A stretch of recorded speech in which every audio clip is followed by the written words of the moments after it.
I think there's on the last minute. There's just something which is wrong. I think there's just a typographical thing. It says if I can find it. It talks about on page 9, 726. It talks about the application be approved for the following reasons. It means conditions, subject to the following conditions. Is that right? 726. Resolved. The application be approved with the following condition, not for the following reasons. Yes, well, do read them, you see.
Yes, I'm a chair of Bamford Parish Council. I remained in the room when this was discussed, but declared the fact that I'm on the planning committee and took no participation in the discussion. Thank you. Mike? Thank you, Chair. Again, in relation to the Millersdale application, last week I received, and I think others may have done, an email from Roisin Joyce from the National Park Foundation. Thank you. Any other declaration? Rachel? As did I. Okay. Thank you. Did I? I missed it if I did. I missed it if I did. Janet? Yeah, thank you. I'm a non-voting member of this committee, but I'm a trustee of the foundation, and I'm also a local resident as I live in Taddington, but I'm not on the parish council. Right. Okay. Thank you. So we'll move on to the first item on the agenda, which is an application for caravans at the New Haven crossing, New Haven. John, you're dealing with this? That's correct. Thank you, Chair. Yes, so this application seeks planning permission for the proposed siting of 35 static holiday caravans in lieu of 60 touring caravan pitches at New Haven Caravan Park. The application is recommended for approval. So on the screen is the site location plan. You can see that the site that we're looking at today, marked in red here at the centre of the site, of the wider caravan site, which is marked in blue. The caravan park is situated at the junction of the A515 and the A5012. So the A5012 here and the 515 here. The site is bounded on two sides by the A roads and by open field to the south and east. So down here and here as well. Much of the site is largely screened from public vantage points with a 2 metre high earth embankments which runs along the north and west of the site. So that's along here. Which together with a wide belt of mature trees restricts views from the two nearby A roads. The approved access to the site is from the A5012, which is off here. There's a secondary access which is being closed off as part of a previous approval at the site. So this is an aerial view of the site, just to provide a bit extra clarification of what we're looking at. So the red land area that we're looking at today is at the centre. The woodland area I referenced is obviously self-evident. and there's, say, a 2 metre high bunding around this edge. The previous sites that was dealt with by Planning Committee last March 2025 related to the northern elements here. That was a very simple proposal. Again, that was for Torres becoming statics, and that was approved. The site itself that we're dealing with today, it is already characterised, as you can see, by hard standing as well as the Torres, and there's also a few internal access tracks that intersect the site. The proposal would result in a loss of 60 touring caravan pitches and the replacement with 35 static caravan pitches, which will be on site all year round.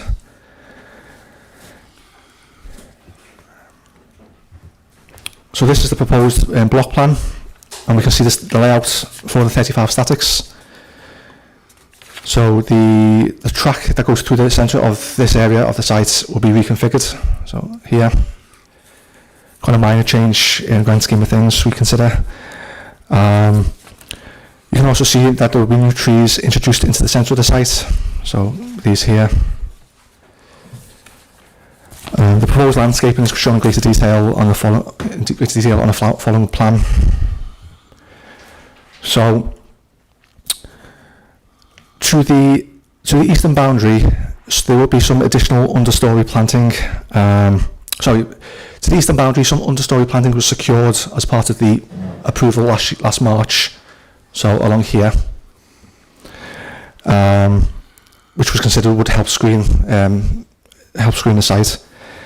This application would also bring forward further planting. So I've already mentioned the planting at the centre of the site. There would also be some native shrub structure planting, which will be along here to the east edge. There's also wildflower grass will be planted to soften the edges as well. So again, this is marked here. In addition, there will be new native hedgerows which will enclose most of the site, so that would run around most of the east, south and west of this part that we're looking at today. So here's a sectional drawing showing how the site would look. So obviously you can see the static that would replace one of the torn pitches. The existing road that goes around the edge of the site is here, and then you've got the edge of the wider caravan site marked here by the existing hedgerow. Then you've got some low understory planting that was secured as part of the previous approval in March, which is here. And then as part of this proposal, you would have additional planting either side of the new reconfigured road, which is this one here. So this would be new planting here, and also new low planting here as well. So that's a mixture of the hedgerows and also native shrubs, as well as the wildflower grass. So if we move on to the photographs, so this picture is taken from the east of the site, looking across the open fields. To our right, out of shot, is the A5012. The touring and static caravans can be glimpsed from this point through the trees, which are not currently in leaf. I will point out, as part of the recommendation of approval today, the condition 4 would require that the colour of the proposed statics would have to be submitted to the authority for approval. It is considered that this offers an opportunity for an enhancement, as the authority would seek to approve units recessive in colour, in contrast to the white exterior of the majority of the existing units. So this image is now taken from the access roads. We're now looking back over the open fields. So if we go back, you can see the walling here, and then that walling is just on the horizon here. So that picture previously is just beyond that wall. So we're looking back towards the previous picture. Now we progress along the access roads. The open fields that we've just been looking across is to our left. To the centre of the shot is the touring caravan area, subject to the application today. We move further into the site. Now we're looking directly into the touring area, which is, as I say, has the capacity up to 60 units. You can see the hard standing for the unoccupied spaces, as well as clearly the tours on site at the moment.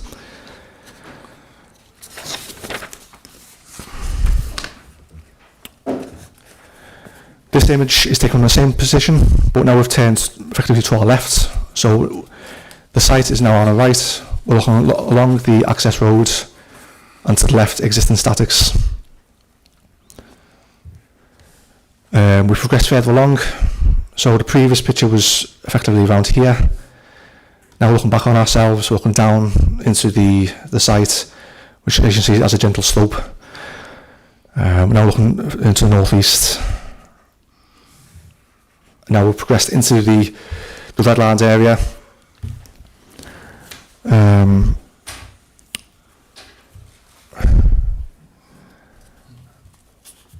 And then this is a final photograph. So at this point now we've come right around.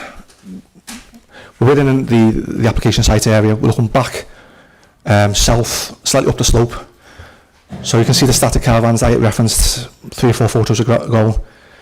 We're effectively looking back where we were there, looking across the site, and it's pretty self-explanatory in terms of how the site looks at the moment. You've got a mixture of grass, hard standing, and spaces for up to 60 touring caravans. Obviously, at this time of year, it's not fully occupied. So, to summarise, the application is recommended for approval. The application is considered to be a departure from policy, with policy RT3 stating that static caravans, chalets or lodges will not be permitted. However, there is acknowledgement in a supporting text that there may be sites suitable for such development in exceptional circumstances. As stated in the committee report, the proposal will be considered to be an exception due to the following reasons. The site is very well screened from wider views by mature planting. The site is a well-established caravan park with already an existing mixture of static and touring caravans. Additional planting and landscaping will be secured as part of this proposal, as well as the planting that was secured as part of the last year's approval. And those combined, we consider, will provide an opportunity to materially reduce the whole site landscape impact.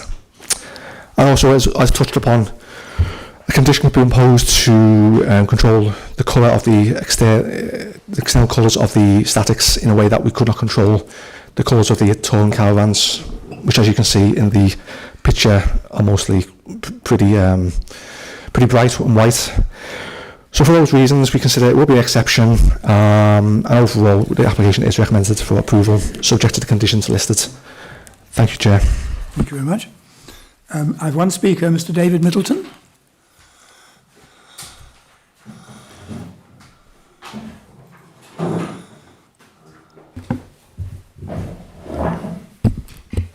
Thank you. Whenever you're ready.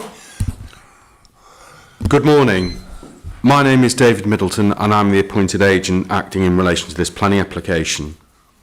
The subject application seeks consent for the siting of 35 static holiday caravans in lieu of 60 touring caravans on the central section of Newhaven Holiday Park, together with environmental improvements.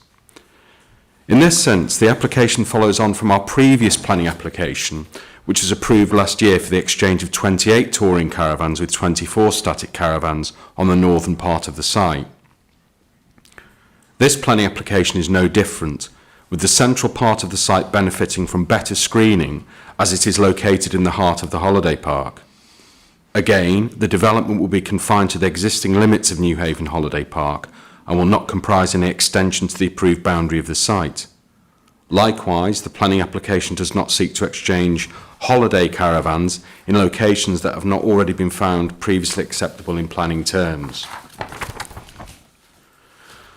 The supporting reports and assessments provided as part of this application positively conclude that there will be no adverse landscape or visual impacts arising from the development.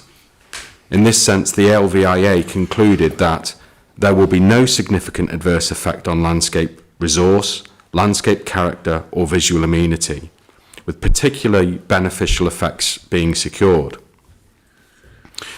The ecological, transport, arboricultural, flood risk and drainage reports that have been produced are also positive, and there have been no adverse issues arising from this development. New Haven Holiday Park itself is a significant local employer, providing much needed full and part-time employment to the local community. The economic sustainability of the holiday park is therefore of fundamental importance, with the planning application helping to enhance the level of local employment associated with the site. As was the case with the last planning application and committee discussions, members will question the need to impose a 28-day occupancy restriction on the static caravans to be provided. This is under condition 3, which is proposed. Such a condition is very much a policy requirement for touring caravans, and we do not feel it is appropriate for static holiday caravans of this nature to be burdened with such a restriction. It seems unnecessary to restrict individual occupation to 28 days when the economic spend from each caravan is so important to the local economy. None of the other or older sections of New Haven Holiday Park have this 28-day restriction, and there is no issue with residential misuse on the site. In considering this planning application, the case officer has provided a recommendation to grant planning permission. We therefore trust that a positive decision can be made in line with this recommendation. Thank you, Chairman. Thank you very much. Can I clarify that point, please? Did we put a 28-day start again, put my teeth back in. Did we have a 28-day occupation restriction on the previous permission? We did, yes. So I'm not understanding. Sorry, can you help us a bit with that? You've accepted the 28-day rule on the previous application. We did, and the option still remains to appeal against that condition if we were so minded, or to make an application to remove it. It just follows on from discussions with the planning officer following the previous planning application and this application, that it wasn't really a condition that related to statics, it relates to tourers, and we don't actually have the condition on any of the other statics on site. So it was just whether it was actually necessary to impose the condition this time around. So is there an alternative, is I think going to be my question. In terms of the other caravans on site, I'm not sure the history is of those, but we have to consider this under the current development plan. An officer's view is that the requirement for a 28-day holiday occupancy restriction does apply to all caravans. The authority defines holiday accommodation as up to 28 days by any individual, and we apply that across the board to all types of holiday accommodation.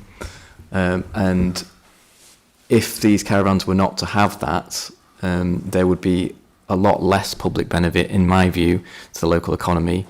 If, for example, a caravans were to be let out to, say, a family who chose to come a couple of months of the year as essentially as a second home or a holiday home, as opposed to having the caravans for the public to book. Right. So that's our policy position. Point understood. Okay. Members, I've got Lee and then Rachel. Yeah, I'm struggling to see how that's workable, to be honest, the 28-day restriction. I presume these are owner-occupied units. Yeah, they will be owner-occupied, and this conversation, as I mentioned in my presentation just then, this is the conversation that happened last time around, so it's... Yeah, and I presume, is there a rental restriction on the properties? Can the owners rent them out? No, that's not... well, I can't speak for the sort of commercial decisions. I know. They'd be owner-occupied. Owner-occupied. I'm struggling to see how you can have a 28-day occupation on it. Because you're not going to buy a caravan in Peak District and go for 28 days, are you? Right. At the end of the day, I've got one on the East Coast, and I can go whenever I want. Apart from 2 months a year when it's closed. That's an interesting point, which we'll come back to. Rachel. Yeah, thanks for that. I'm broadly supportive of the application as it's presented in front of us and the recommendation. I've just got a broader question. So this is talking about the 60 touring caravan spots on at this site at the moment, talking about converting them to 35 static units. is there a potential risk of displacing those touring units to elsewhere in the landscape? And is there capacity at other sites to absorb those additional touring caravans? Because we are seeing places in the Peak District where we are seeing touring caravans or campers in possibly inappropriate places. So it would just be good to know that we're not displacing some of those elsewhere. It's a question that's occurred to me, actually. Bill? I think this application's taken on a different flavour now. So I think what we're faced with here is effectively a settlement, really, where people could live all year round. And I think we'd be approaching this, well, it wouldn't even have got this far, I don't think, in terms of to the meeting. So these are permanent buildings where, as I understand, the intention is, or the ultimate intention is, people can live there whenever they want, all the time if necessary, and that isn't the intention of this site. The touring caravans were there as they suggest. You arrive with a caravan, you tour, you stay there for a short period, and then you move on.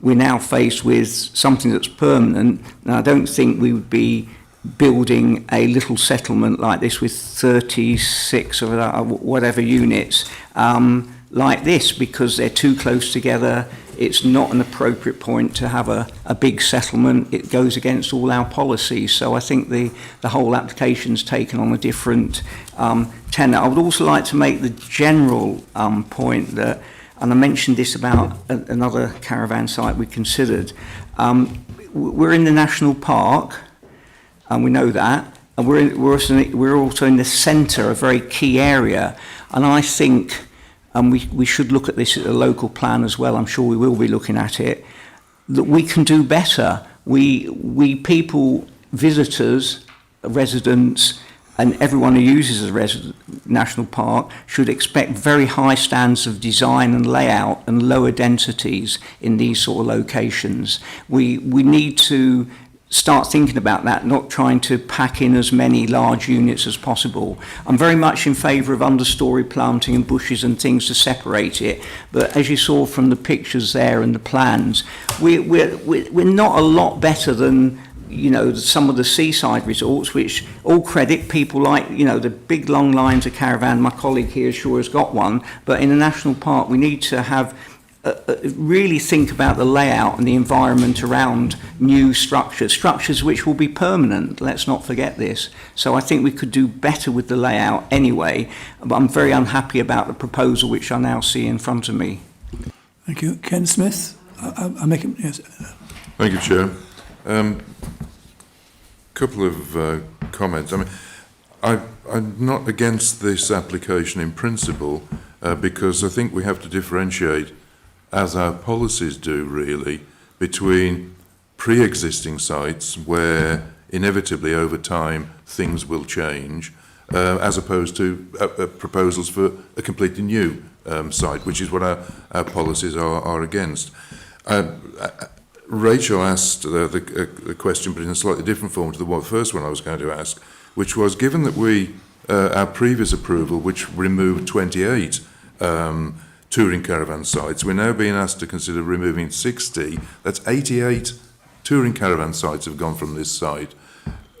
How many are left? Are any left? And rather like Rachel's point, what's the impact, the cascading impact of the people who use those, and their caravans are on site now, according to the photographs. Where are they going to go? That is a concern. With the 28-day rule, I'll seek some clarification from officers. Is that 28 days in any year, or is that 28 days in a block within the year, so people could go away for a week and come back, for example, or is it 28 days in a year? 28 days per calendar year. Per calendar year, okay. But the context, I think we have to remind ourselves, if memory serves, is when we approved the refurbishment of the caravan site, of the site further down the 515 at Rivendale, is it? Again, we applied, I think, the 28-day rule to those. So we're looking at a policy consistency in the ways in which we apply regulation to the ways in which these features can be used. So I think we need to bear that in mind, Chair. I'm going to come back to that as well. Okay, we've got a series of questions coming up here. I hope you're all listening. It's Rachel I've got next, then Kath. Then we'll try and assemble the questions. Cheers, thank you. I understand what you were saying, Bill, earlier about, you know, wanting to have a very, very high standard of design for our spaces, particularly around new spaces. But as Ken's just said, you know, there is a different policy approach for existing sites and new developments. And I don't disagree with what you said, but I think we also have to think about, you know, different economic you know, people of different economic backgrounds. So if we create just very, very high spec places to occupy, you know, are we then limiting the people that are able to go and enjoy those spaces? So there's just a little bit of nuance there, I think. Well, sorry, I'm going to take Kath, then I'm going to take all the questions, one after the other, if I can get them together. Kath. Thank you, Chair. Well, I concur with Bill's comments wholeheartedly. When I look at points 47 and 48, there are standards there that need to be adopted that apparently don't appear to be. I may be wrong, but I think we've got to maintain standards. And I feel this is what's coming next. Are we going to have the whole area covered in caravans? But a national park is a national park, and it's there for the beauty of everyone. So I've got very much divided thoughts on this application. Sorry. Okay, right. Let's try and get to grips with them. Can I start with Lee's point? I can see that the 28-day rule would work if all these caravans were to remain in the ownership and under the control of the site owner. But if the caravans are going to be individually owned, then, which seems to be what we're presented with here, then the 28-day rule doesn't make any sense, does it? Because if you're not going to buy a caravan for a year's occupation and only be allowed to live in it for 28 days. So can we square that circle before we move on to the next one? Yeah, thank you, Chair. Ultimately, that's a commercial decision for the owner of the site. There is nothing to say that you couldn't have a business plan where you let out caravans in the way you let out buildings. If the owner wishes to essentially sell the caravans to people to own, then that wouldn't be in accordance with our policy. Our policy is for holiday accommodation, which we define as, I say, 28 days per calendar year. If you effectively had seasonal caravans, they would effectively be the same as a second home, really. It would be a residential use available for someone to have to holiday in, which wouldn't be furthering our second purpose, which is why our policy is what it is. So I can't necessarily answer the question about why would you do it. That would be a decision for the owner of the site. They would have to decide whether they carried on with the permission, with the condition, or whether they carried on with it in its current configuration. Thank you. So when you say it's our policy to limit it to 28 days, there's a specific policy somewhere that says that, is there? Yes. It's not clear in the report. Okay. Have you got any further points to make on that point before I come back? No? Bill, specifically on that point.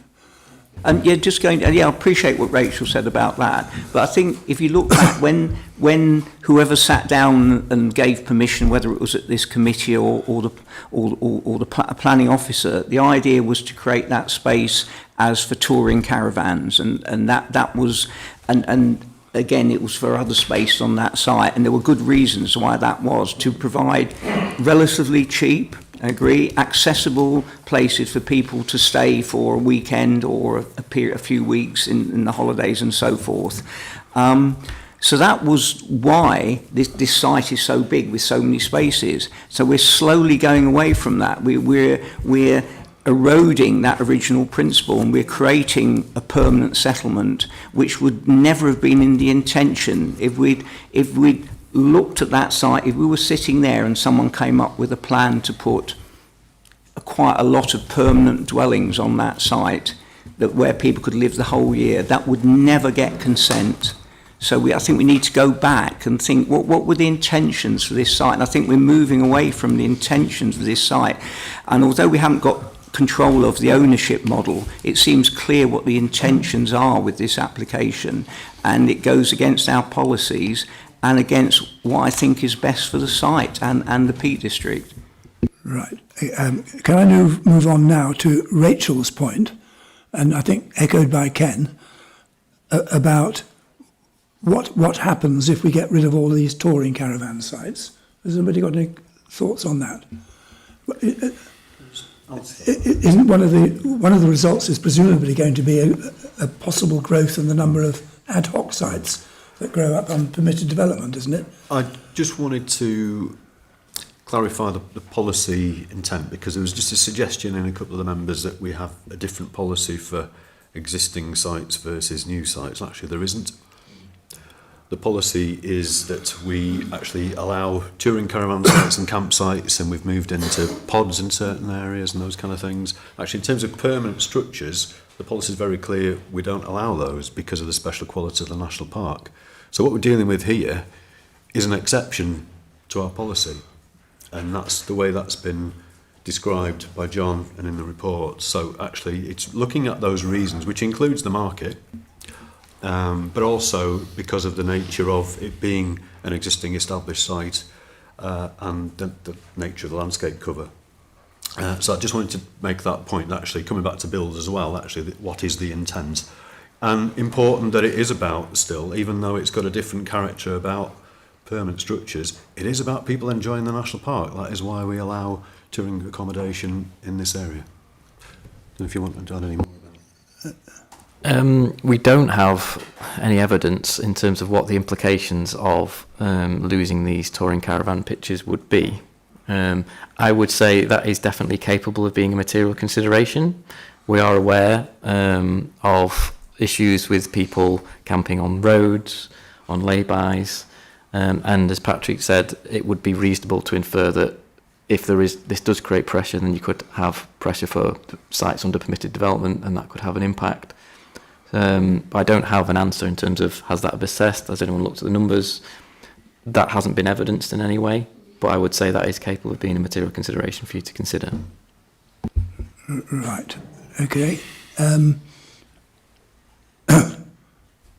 Actually, the issue about lower densities, whilst I understand the aesthetics of it, if you've got a site that's pretty invisible, aesthetics are not the main issue at the time. It's obviously important in different sites, I think, and this one is probably not the main issue. Right. Well, has anybody got a proposal?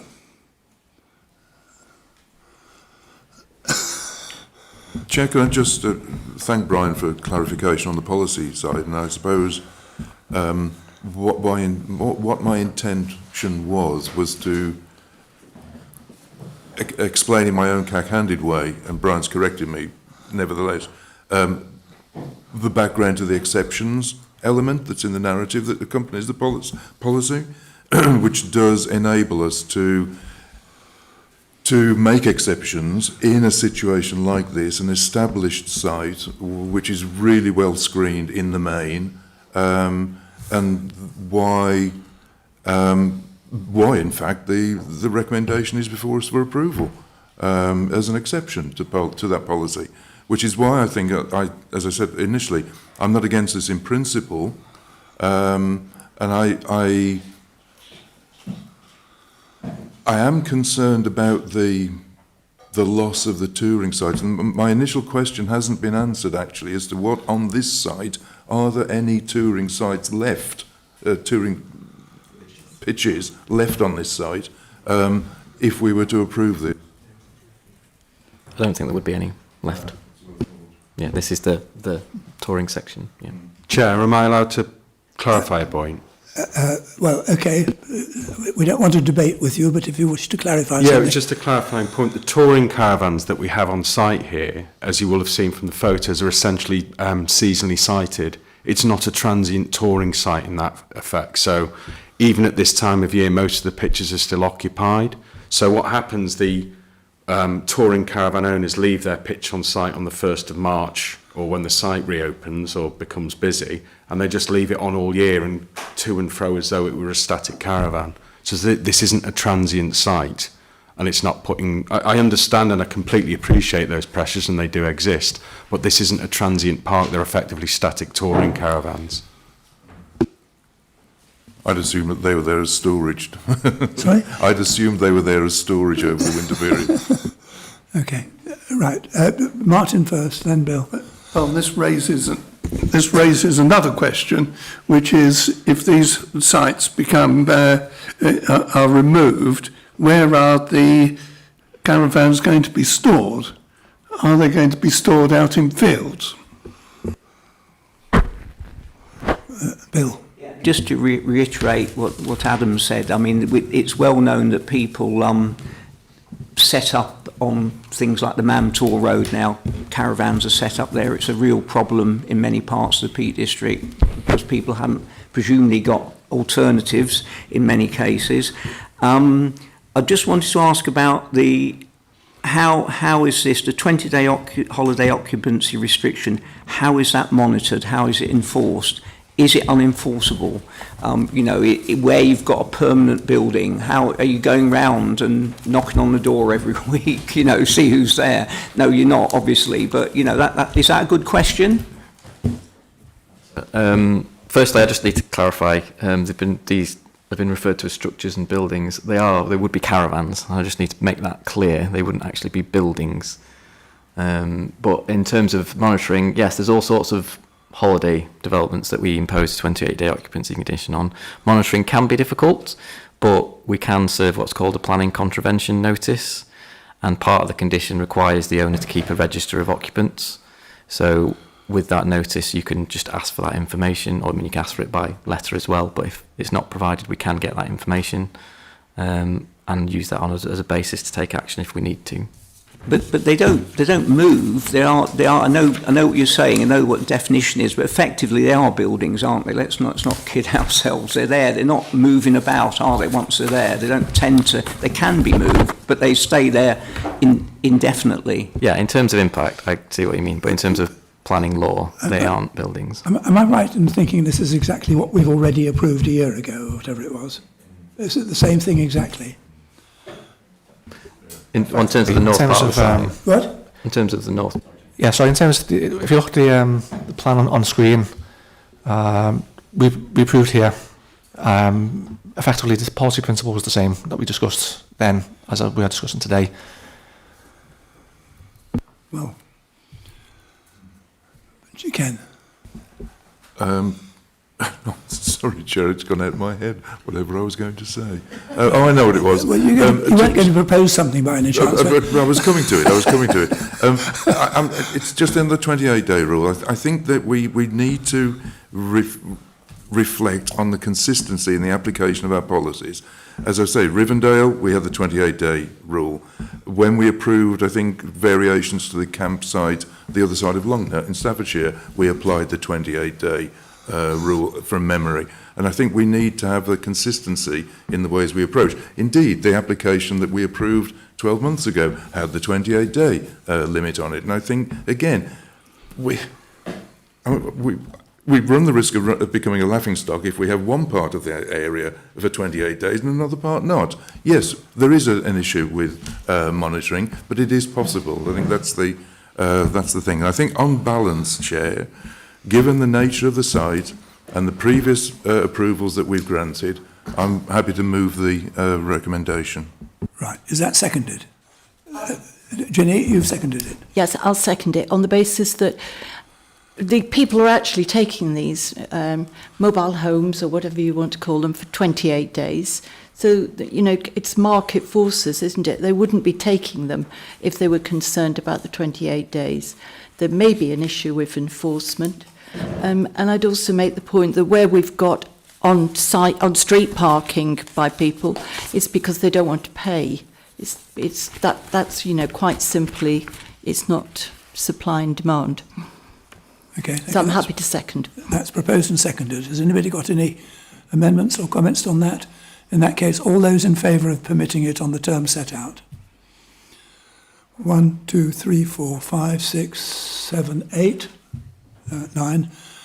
Against? 1, 2. Abstaining?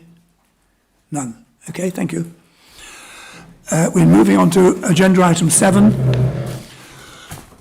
which is Unit 7A, Meveril Road, Tideswell. We did a quick drive, well, I wouldn't like to call it a drive past exactly, a quick... I noticed that the last speaker is Jane Newman, who was an officer here. So do I need to declare an interest? Okay. Well, that's on the one that comes later. That's fine. Yes. Right, we're... So I'm declaring one. Who's dealing with this one? Sorry? Oh, I'm sorry, I didn't see that. Right. Hannah, when you're ready.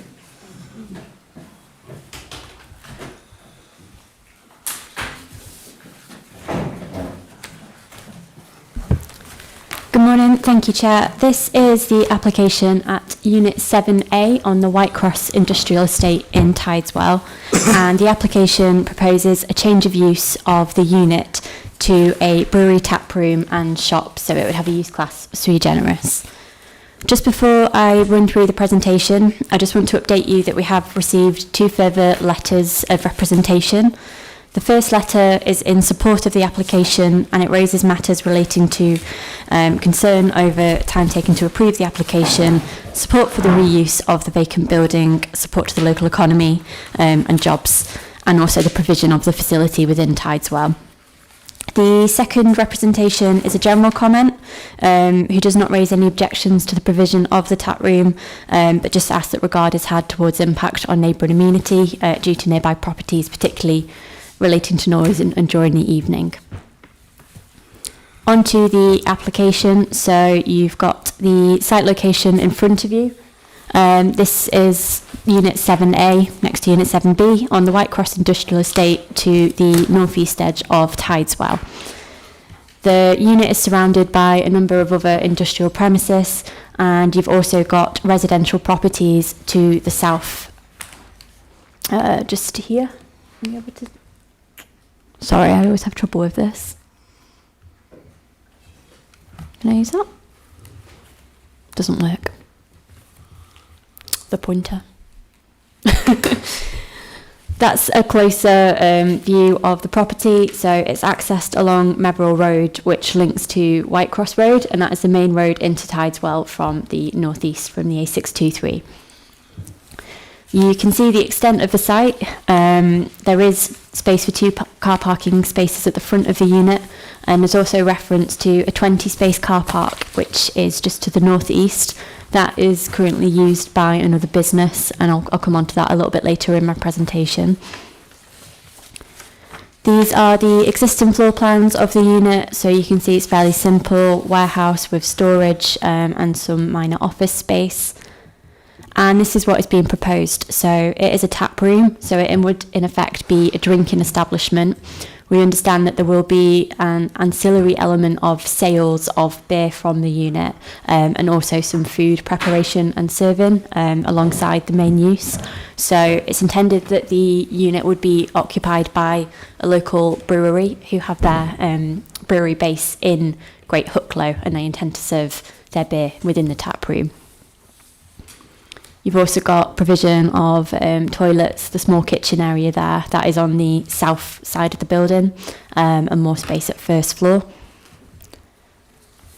These are the existing elevations and a section of the building. It's fairly typical concrete blockwork on the outside. There's a roller shutter door, which is really the main change that you'll see. So on the next slide, this is what's proposed.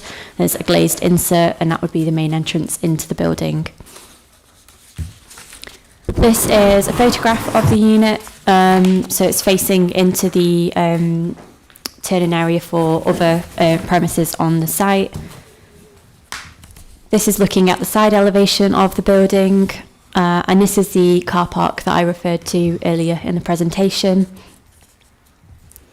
This is looking back down the access road, so Meverell Road, which runs through the industrial estate. And then just to show you, this is the entrance onto the industrial estate from Whitecross Road.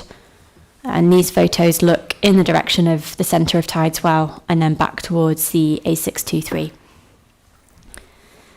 In terms of the application, it is being recommended for refusal today, and there are two recommended reasons for refusal. In terms of the first reason, this is an in-principle policy concern. So Whitecross Industrial Estate is safeguarded by the authority's development plan for B1, B2 and B8 uses. B1 is now in a slightly different use class, it's in Class E. But just to clarify, that is generally for light industrial uses, general industrial and storage and distribution. And the policy sets out that we will continue to safeguard the industrial estate for those uses unless there is evidence of strategic need which might justify a mixed use on the site, and in which case we would still expect the predominant use to be those traditional B-class employment uses. The applicant has submitted to us that they consider the proposal to be compatible with indeed the site and the intent behind the policy. It would provide a business, it would provide jobs, and they have referred us to, local, spin-off benefits of the proposal. They've also stated that it is a small unit within the overall estate, so they don't consider that the change of the unit would be to the detriment of the wider estate. And the application does come in front of you today due to strong support from the Parish Council. However, we do consider that the proposed use, it is a sui generis use, so it isn't in keeping with the uses for which the site is safeguarded. And our policy officer does object to the proposal on the basis that we don't have evidence of a strategic need for mixed uses on the site. And indeed, the authority's own evidence in the Employment Needs Assessment, which was published in October 2025, indicates a need to continue to safeguard the employment site and indeed all employment sites within the national park that are currently safeguarded for those traditional employment uses. That is because they have identified a continued need and demand for those types of sites. So to develop them for other uses would, in effect, intensify that demand. So the application is recommended for refusal due to the in-principle issues with the proposal. There is a second reason for refusal in front of you as well, which relates to highways, and I'll just come back to this slide. So based on the authority's parking standards, a drinking establishment would generate a need for 29 car parking spaces. We have had some conversations with the applicant about what they consider the real need for parking would be on the ground. However, the site, as proposed, has 2 car parking spaces in front of the unit, and then there's reference to the use of the Carbolite car park, which has 20 car parking spaces. We don't have enough information to understand how much Carbolite use that 20 car park, how many spaces they take up in that car park, essentially. And the applicant has proposed that the unit would be open from 10 a.m. till 10 p.m. daily, so there clearly would be an overlap during the hours in terms of demand for the use of the car park. So without enough information to understand what the capacity is, we don't have enough information to conclude that there would be sufficient parking provision, and whether there would be essentially overspill of parking onto the public highway. If members did consider the arrangement was acceptable, I would also just want to add that the car park is not within the red line boundary, so we would have to look at a means of securing the availability of the car park, either through a legal agreement or potentially considering if the red line could be amended to take that in. However, that would have to go through a separate reconsultation process, which hasn't taken place.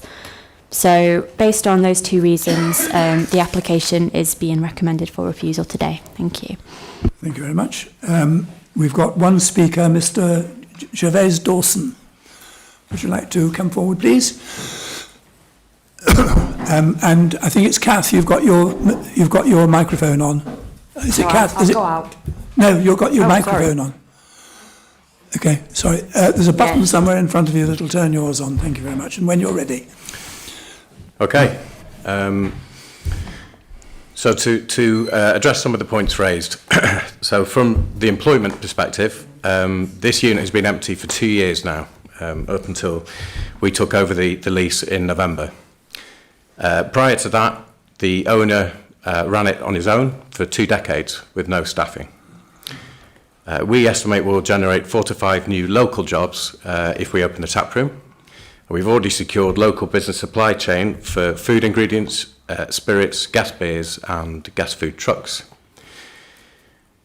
This will secure the roles at Eam Brewery, which will almost certainly go without a tap room.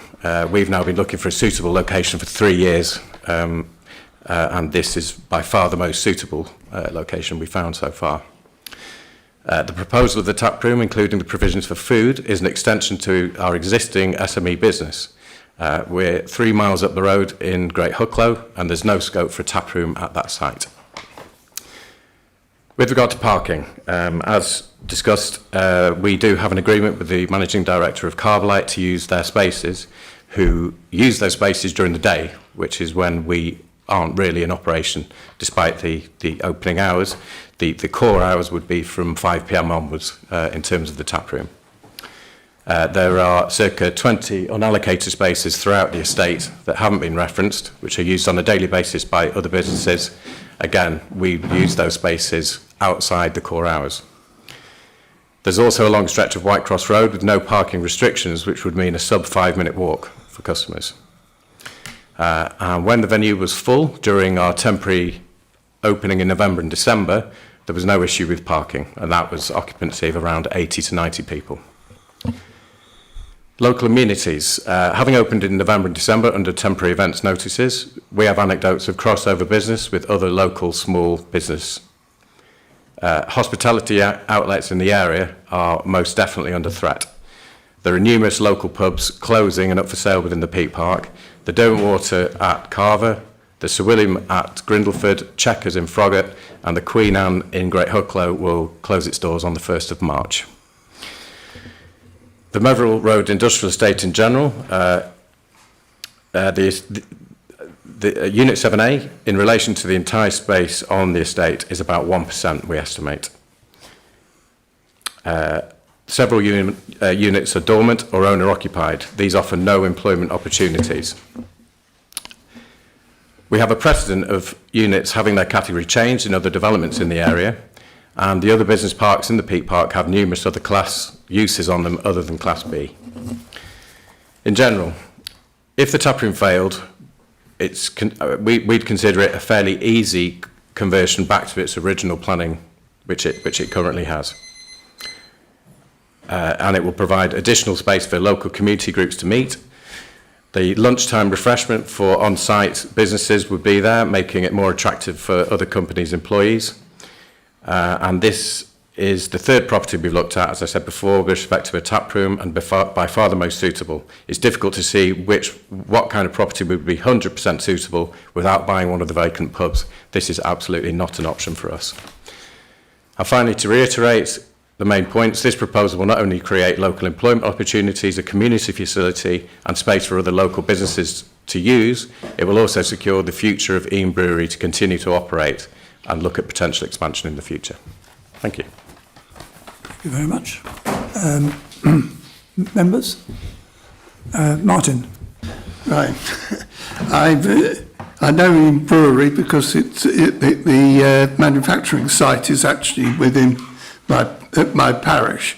I also know this site quite well because over the years I have in the past used the garage which is on site.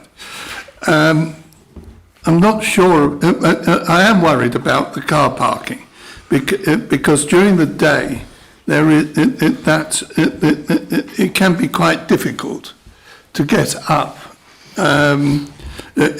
into the site because of the various businesses which have who have deliveries, and there's a farm machinery hire business further closer to the road, which seems always to have large tractors filling much of the road. Also, over the years, and I'm not sure whether it's still happening, there have been large lorries have parked on the road coming off of Whitecross Road. As I say, I've got sympathy for this. I'm not directly, I'm not directly involved in it in any way, but I am concerned over parking. Thank you very much. Mike?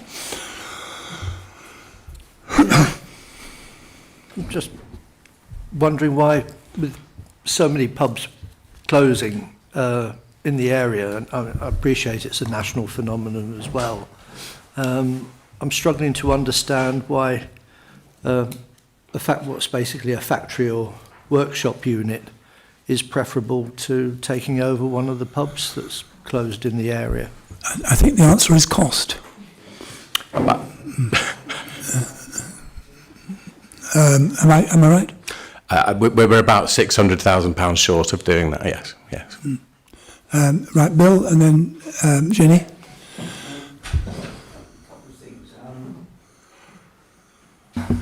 Yeah, I think the land use planning is why we're here, is about having the right things in the right place. It's about amenity, it's about pleasantness, it's about how it looks, how it functions. And clearly this is an industrial estate, and I don't know, like me, whether you've stayed in hotels which are stuck on industrial estates or had to go to place on an industrial estate. It's just not a good thing, is it? It's just something you have to do, you prefer not to do, but it just happens to be there. So we're about having the right things in the right place, if I can summarise it like that. It's very important that we protect the industrial allocation. There's very little land in the Peak District that's suitable, or buildings or spaces that's suitable, so that's a very important policy. And the fact is that demand and supply aren't ideal. So it just as the same applies to housing as well. Just because something's empty doesn't mean to say there will be a period between something being empty and something being full. There's not, as soon as something becomes empty, there's not someone suddenly waiting to take it up. That doesn't happen, that's not life. So under occupancy is a normal part of land use and industrial and housing, etc., etc. I'm concerned about the parking. I'm concerned about the access. There are no pavements along Merivale Road. It's a industrial area. It's just a fairly. It's an industrial site basically, and it just doesn't seem to be the right place for there. There's no pavements. There's no dedicated parking. It's an inappropriate mix of uses. Yes, there are local pubs closing, and the reason this site's been chosen, I understand it's not suitable because it's a cheap site, and that shouldn't be. Understand that. I'm very sympathetic to the applicants, but that's not a reason to grant it permission. There are other options available, and just because it's available and I guess it's quite cheap. That's not a land use planning reason to grant permission. Thank you very much. Jenny, did you put your hand up? You did, didn't you? Thank you, Chair. Yes, first of all, we have policies in place to protect areas like this. And I just wonder, have we had any evidence of marketing of this as a unit? I can't see any signs up anywhere saying that it's been marketed as a vacant unit. The other point is I'm very concerned about the car parking. I'm very concerned about local pubs closing in the area, whether people will then walk, because driving to go and drink is not ideal. You would want to walk. So I'm very concerned about how the public will access this walking to it. Thank you. But on the whole, it's going to give employment, so it's a positive thing from that point of view. But I think there's quite a few things that haven't been addressed. Thank you, Jean. Thank you, Chairman. Well, I've took into consideration the unit's been empty for up to 2 years, and there was only one person employed. There's going to be up to say 5 to 8 people employed there, full time, part time. The parish council are in favour. The district council development officer supports it. They have an existing building 3 miles away. That's got to be supported some way, and this is one way of supporting their business. And then they're going to support local produce. Local produce will be used there. That's supporting local businesses again. Answering the question of this not being appropriate, there's a tap room in Buxton that's on an industrial estate.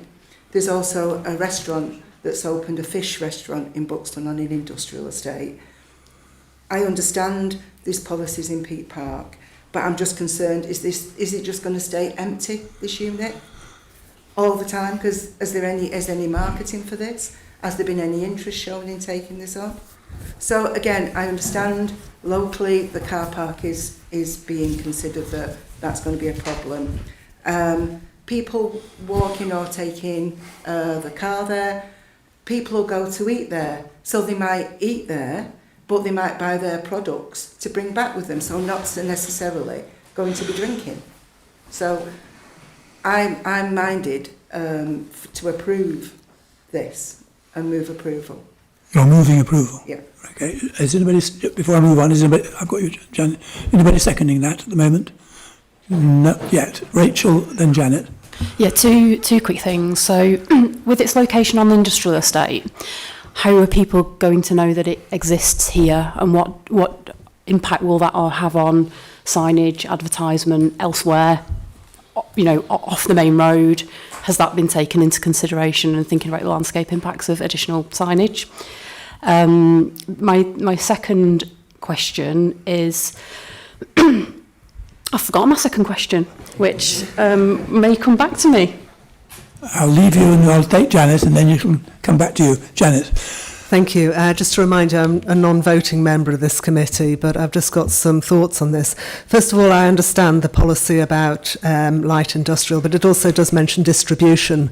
And I'm just wondering whether this is a form of distribution from the brewery that could count within the policy, because you are distributing the product. It's forward integration of a product that's produced locally. So I don't see it's in violation of that, but then I'm not a planner. There is a fashion for tap rooms on industrial estates. As Jean's mentioned, there's one in Buxton, the Sladden Estate. There's also Thornbridge in Bakewell. It's becoming a different way of people socialising, communicate and interacting. People want local breweries, they want the local produce, they want the craft beers, and this is an opportunity for this business to enhance that offer, rather than going to pubs that might just offer national beers and the sort of old-fashioned experience. So I think there is probably a market opportunity here. We are worried about parking, but we're assuming everybody's going to drive there. It's not that far from the centre of Tideswell. It really isn't. And there's also, Tideswell's an area where people cycle and walk, and it's relatively easy to get to here if you're a cyclist and walker going through as well. So just my thoughts on that. Thank you very much. Rachel, have you thought what you were going to say? Yeah, I have. Yeah, thank you for that. Yeah, I mean, this might not be a planning policy related thing, but just... So the applicant mentioned about, the cost of using a pub space to run this. So by allowing this to take place on an industrial estate at significant reduced costs of operation, it's that unfair advantage against some pubs who are trying to operate within traditional pub settings. I don't know the answer. I'm just, just posing the question. It's an issue, isn't it? Right, Lee? Just regarding the conditions, really. Obviously, we put these conditions on units for certain occupancy. And obviously, we do it in the district I represent, in North East. And we have waived those conditions for businesses like this, because it has created employment, and they've gone on to be successful. But we have also conditioned that if that business was to move out, that the original conditions reapply to that building. And I'm just saying, is that something we could look at doing future? So, Ken? Thank you, Chair. A bit of reiteration, but just briefly, my concerns are, one, the loss of a dedicated industrial site. Now, I might be more persuaded, Chair, if better information about the parking, it's the parking issue, I think, from my perspective. Effectively, with this location, there are 2 parking spaces. We're told in the officer report that there's an informal agreement, and the applicant has said that he has an agreement with the MD of Carbolite. But is that in paper? I would be more inclined to support this, Chair, if there was an appropriate evidenced provision for parking. I recognise the 20 plus that our policies might require, but at the moment we only have 2 parking spaces. Informally, we have access to a range of parking, one the Carbolite car park and other alleged opportunities further down the road. But it's, what if that informal agreement is changed? We're back to just 2 places and only on-street parking further down, which, as we saw yesterday, is pretty packed during the day. Now, I recognise that the use is likely to be more in the evening and the rest of it, but whilst I just feel that from our perspective as the planning authority, if we weren't minded to go with the officer recommendation, then I feel rather than going for approval at this stage, we ought to be perhaps looking at deferral to get an appropriate degree of confidence over the provision of parking. But before you do that, I think, in all fairness, both to the officers and the applicant, we've got to get the principle right first. And 1 or 2 members have mentioned marketing. The policy says very clearly you're only going to get your change of use if there is clear evidence of marketing. And what we are being advised is that there is no evidence of previous marketing. And on that basis, the policy fails. But you might then say, and this is where Brian's going to get very cross with me, you might then say, look, this is an employment site, and this is employing people. What is the purpose of our policy? Is it to create employment land, or is it just to create industrial land? And where is the balance between the 2? Do you understand the question I'm making? Which I think is what members are struggling with. So perhaps we could have some thoughts on that, then Mike can come back to us. Yeah, well, when we create the development plan, we look at the evidence base around that, and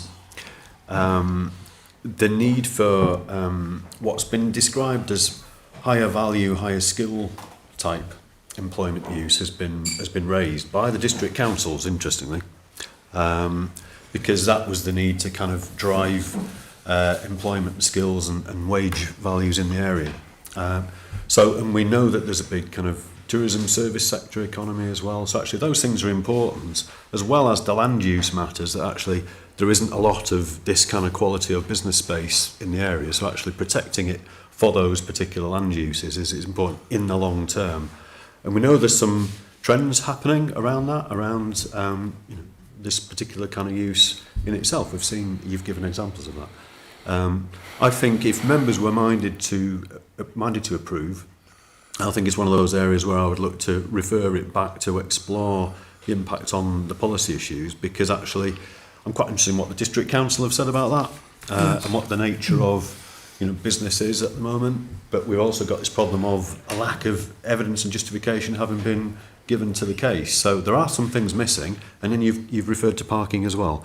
So actually there's quite a bit there that actually puts it in conflict and raises questions. But I mean, we're open-minded, we look at evidence, we look at the need, and actually the policy says that if there was a justification for a strategic evidence moving away, then actually, as long as we protect the predominant use of these sites for B1, B2, etc., then there is scope for some flex, but we just haven't had that. And there's a nice argument that one of the members put forward, which is that this is actually supporting a growing business elsewhere in the park. And there's a link there that has to be thought through. Well, at the moment, I've got one proposal which has not been seconded, which is Jean's. I'll second that proposal. You're going to second? The caveat that we put a restriction on that the restrictions revert back if this business was to close. Right. Now can I suggest to you that if we were to propose that, it would still, if we were to approve that, it would still leave outstanding the question that Ken has raised about car parking. Brian has suggested that if we were minded to approve this, he would like to come back to the next meeting on all the grounds that he's just outlined. So as an alternative to approving this, there's the option for members to say we are agreeable in principle, but we want to sort out the car parking. So at the moment, I have a proposal in those terms. Mike wants to speak, and then then we'll take the thing further on. Yeah, thank you, Chair. I think Lee's point does carry merit, but the concern I have is that even if you sort out the car parking, should this become very successful, and I'm sure Gervais wants this to become very successful if it's approved, then word gets out, and then you will have particularly local people coming in from the village, and the access for people walking in does not look good. I mean, we got there yesterday and we exited on the minibus, but if you know, what with these kind of places, when they become successful, you know, people beat a path to the open door, don't they? And I just worry that the pedestrian access is so poor. Also, if you've had a few sherbets, it's not going to be safe to drive home. And unless someone's going to give you a lift, you are going to have to walk back, but you want to be confident that you're going to get back safely. So that I think is the downside with having these things on an industrial estate, as opposed to a pub that's on the main street in your village or town, where you've got. Well, actually, more particularly because it's on this estate, which doesn't have the footpaths and so on. Well, I'm open to members. I've got a proposal and seconder. Bill? Just briefly in reply, because Rachel makes a very good point, but the point is, yes, planning is quite powerful. It gives land value, you know, essentially. So we're in a position here, but in doing that, what we shouldn't be doing is basing our decision on the value it gives the land, but we should be basing it on the plans, the policies that exist, and the land use, the amenity, the visual aspects, the safety, the parking, all the planning issues. We should do it on planning issues rather than on the value it gives, because any planning consent gives value to land. But that's a fact. That's not, shouldn't be a planning issue, you know, because you could it can also give value to the economy and to the local community. Well, is that, but that, yeah, well, so it just... Whichever way that goes. I have a proposer and seconder to approve this. It won't be approved today because Brian's going to refer it back. Has anybody got any amendments to put to that? If not, I'll put that to the vote, that it be approved today. No amendments? Oh. With the proviso that pedestrian access is investigated. What? I would support it. Yes, it is going to be a recommendation if it's approved. Ginny? Yeah, can we have in writing about the use of the car park? Can we ask for the... I have that if that's needed. I've got an email from the MD if you want that. Right. Sorry. Well, we can draw something up, yeah. Sorry, just to clarify that because the car park is not within the application red line boundary or the applicant's ownership, if members felt that that car park provided sufficient parking, we would need to secure it through a Section 106 legal agreement to make sure that it remained available. I think there is potentially another solution, which would be amending the application red line boundary to include it within the site. But as I mentioned earlier, that would need to be subject to reconsultation, as that is quite a significant change. And as part of that process, the applicant would also need to serve notice on the owner of that car park, and we would take any responses received into account. So it may be a few weeks before it comes back to us, if this is approved. if that was the route that was followed in terms of amending the red line, reconsultation would be 3 weeks. A Section 106 agreement, obviously, that would take longer to prepare before any decision was issued. So effectively what you're trying to do at the moment is approve this in principle with a lot of things to be sorted out, rather than go through a lot of detailed conditions now. That's what you're asking, isn't it? It's going to come back to us and we Yeah. can look at the conditions. I understand your concerns on pedestrians, but it's up to people to make sure that they walk safe. You can't always guarantee where people will Yes, walk. by all So means. I understand where you're coming from, and can I just add, as an ex-licensee, I understand how much it costs to run a pub, and the hotel, and with them facilities, and it is really, really difficult nowadays, and that's why so many are shutting, and this is why we need this type of thing opening up, so it will encourage people to open businesses. Just have my little say, thank you. And very well you ran them too, if I may say so. Right, Brian, you said you wanted to say something. So sorry, just the nature of referral under standing orders, is it actually deals with the principle? Yeah. Sorry, to add something on that. Yeah, sorry, just to be clear, because Brian has instigated Standing Order 1.48, what you're doing now, it will just be a recommendation to the next meeting, or the most appropriate meeting once we have all of the evidence before us that members can then look at, but it will be a consideration of the policy implications as well as everything else that's been outlined. Thank you. Under the standing order, it should come back to the next meeting, but I think we have to understand it's going to be a meeting or two onwards, by the sounds of things. Okay. The motion is that this be approved in principle, as it were, subject to Brian's calling in. All those in favour of the motion? I've got 1, 2, 3, 4, 5, 6. Those against? 1, 2, 3. Those abstaining? 2. So that is carried, and we'll bring it back whenever it can be brought back. You understand the gist of the discussion? Patrick, can I suggest for the benefit of the applicant you explain in plain Yes, I'm language about what all that means? I'm about to do that. What we have in front of us, Mr. Dawson, is an application which is against policy. And we have a process here which enables the planning officer, having heard the views of members, to go away, consider those views, see how they relate to policy, and to report back to us. So on that basis, the planning officer has called this in for his further considerations. It will come back to us in due course, but you will find that the planning officers will be talking to you particularly in relation to solving the car parking issue on a definitive basis.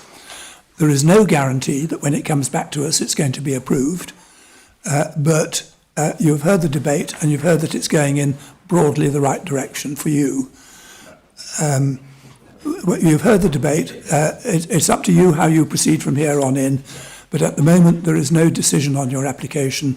The planning officers will try and work with you to overcome some of the issues that have been discussed around this table. Okay? Right, thank you very much. It's 11:20, members. Do you want to... Are we on time, by the way? Almost. We're 10 minutes late. Do members want a break now, or do they want to hold a break now? Should we be back? And I apologise to the next applicant who is waiting, I know. It's 5:25 past by that clock, please.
Reconvene. We reconvened. Good, thank you. The next application, agenda item 8, is the self-build at Keeper's Cottage, Moorside Lane, Potts we've got Hannah doing the presentation again, thank you. Thank you. This is the application at Keeper's Cottage on Moorside Lane in Potts, and the application is for a replacement dwelling which would be self-build. The location of the site is on the screen in front of you, so the red edge is around the existing building, Keeper's Cottage, and you can see the extent of the applicant's land ownership within the blue line. Keeper's Cottage is located along Moorside Lane, which is quite a quiet rural track. About 270 metres to the northeast of the site is the boundary of the Lime Park Conservation Area and Registered Park and Garden, both of which are designated heritage assets. And the site is considered to form part of the setting to those assets as part of the Moorside edge to that estate. Keeper's Cottage has been identified by the authority and by the applicant's statement of significance as a non-designated heritage asset, as a early 19th century gamekeeper's cottage with ties potentially to the Shwigley Hall and to Lime Hall. There's a public right-of-way which runs along Moorside Lane and along the front of the property, and there's a further right-of-way which runs along the south edge of the property. The full location plan didn't fit on one slide, so this is the rest of it. Moorside Lane continues to the south, and here you have Potts to the south of the application site. This is the site as existing, so you can see Keeper's Cottage here. It is quite humble in terms of its proportions and footprint, and you can see that it is really tucked into the levels of the site. So I appreciate you can't see the measurements, but the topographical information does show that the levels continue to rise away from the building. The entire site is bounded by a stone wall. The block plan shows what is being proposed, and the next slide maybe shows it in a bit more detail, but in effect we have a replacement dwelling, so it's proposed to demolish Keeper's Cottage and construct a new 4-bedroom dwelling. The form is larger in terms of its footprint, so there's an increase in the footprint of the existing building of 32%. You can see that quite a bit of that is provided to the rear of the building through this projecting gable and also through the gable width of the property itself. The length is fairly similar, so I think 13 metres against the existing, which is 12.7 metres. This shows the site in a little bit more detail. So I think one of the things to note is that there is a path which wraps around the property and a patio. And the plans will go on to show that that is effectively slightly sunken into the site. So sits below the existing levels. And then to the rear, you've got this tiered landscaping that is proposed. These are the existing floor plans. So the cottage currently has a floor space, I think, of 134 square metres. So you can see there's living space at ground floor and a bedroom at first floor with a store. And this is what's being proposed. So the floor space is increasing by 50%. You've got living space, kitchen, diner area at ground floor with utility and snug and hallway. And then at first floor, there are 4 bedrooms, one of which has got an ensuite, and there is a shared bathroom as well. This is the existing front elevation of the building. So you can see it's got quite a strong horizontal emphasis in terms of its form, which is something that's quite typical of historic buildings in the Peak District. This section here is a later extension to the building, so I'll come on to that in a little bit. And this is what is being proposed. So I don't think this slide shows it as well, but this dotted line where my mouse is running is in effect the existing ground level of the property. So you can see that there is some cutting down into the site, and the building is effectively lowered into that. You can just about see the ridge height of the existing building. So the ridge of the existing, I think, from ground is 5.3 metres, whereas when we take it from this measurement, it would be 7.4 metres, so there would be an increase there. The design is a double-fronted property with an addition, which is seeking to sort of replicate an extension, similar, I suppose, to what you see on the site at the moment. This is the existing northeast elevation, and you can see the gable width there. That's 5.4 metres against what is proposed. So the gable is now wider at 6.5 metres, and if you follow the eaves to the back point of the property, you can see the difference there. You can also see the difference in terms of the ridge height from existing and proposed, and the additional massing that is being introduced.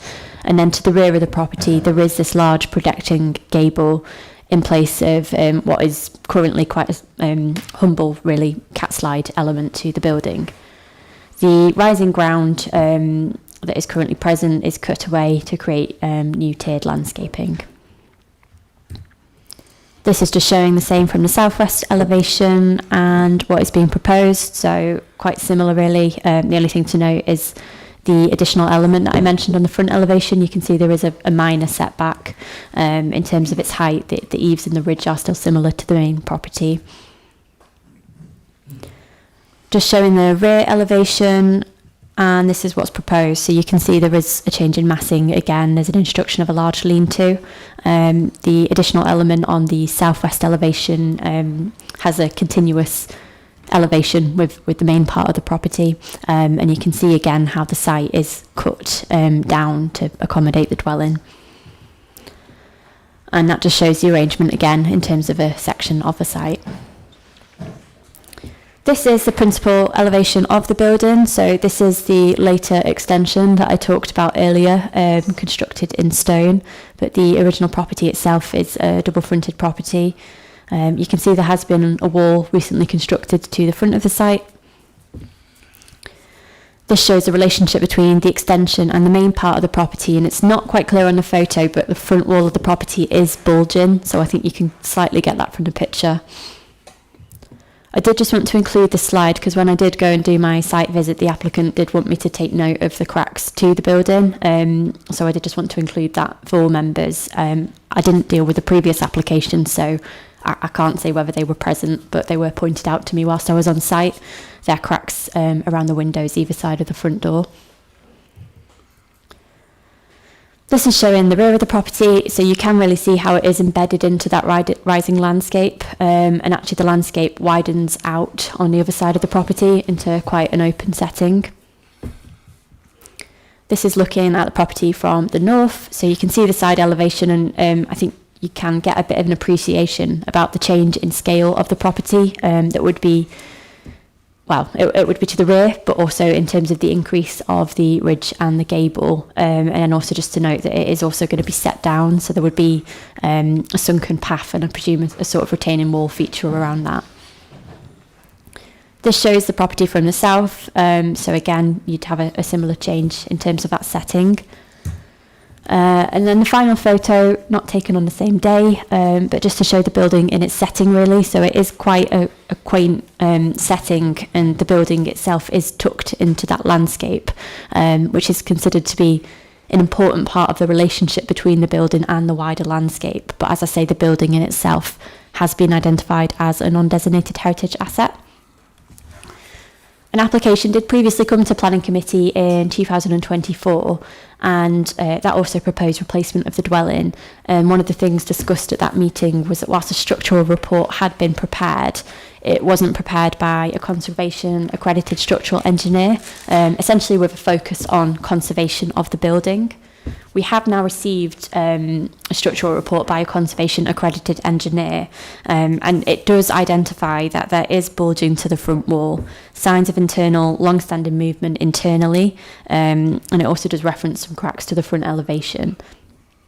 It suggests that the causes are likely to be a combination of lack of first floor restraint, poor bonding on the front wall, and ground and foundation issues. And it goes on to set out a scheme of repair works. So in effect, that is tying the front elevation back into the building, bonding of the front elevation wall. It does reference some rebuilding to the front elevation, and it also references installing pins or dowels between the outer and inner stonework. It goes on to say that if movement continues to be recorded, and that suggests that there might be foundation movement to the property, then underpinning could be considered. And as part of the application, we have gone back to the agent and the structural engineer to effectively ask what is the likelihood that underpinning would be required, and the timescale and how that would be established. And the response that we received was that the engineer wanted to note that underpinning was not necessarily being recommended by the report.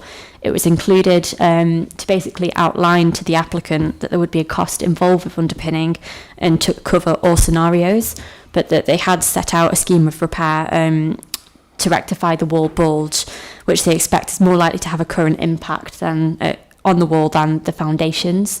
So our interpretation, and based on the report that we've received and that clarification, is that the underpinning does appear to be a worst case scenario, and we appreciate the structural engineer can't rule that out in absolute terms, but there does appear to be a scheme of repair work that has been put forward, which our conservation officer considers could be undertaken in a manner that would be sympathetic to the building and would in the long term help to conserve the non-designated heritage asset. We also did receive a fee quote, a single fee quote for a scheme of repairs to the building, and that did actually include full underpinning, so I have got that cost information. It's our view that that fee quote is likely to be significantly lower than the cost of demolishing the building and constructing a new dwelling. So we don't consider that there is an exceptional reason to justify the replacement of the dwelling and the loss of a non-designated heritage asset.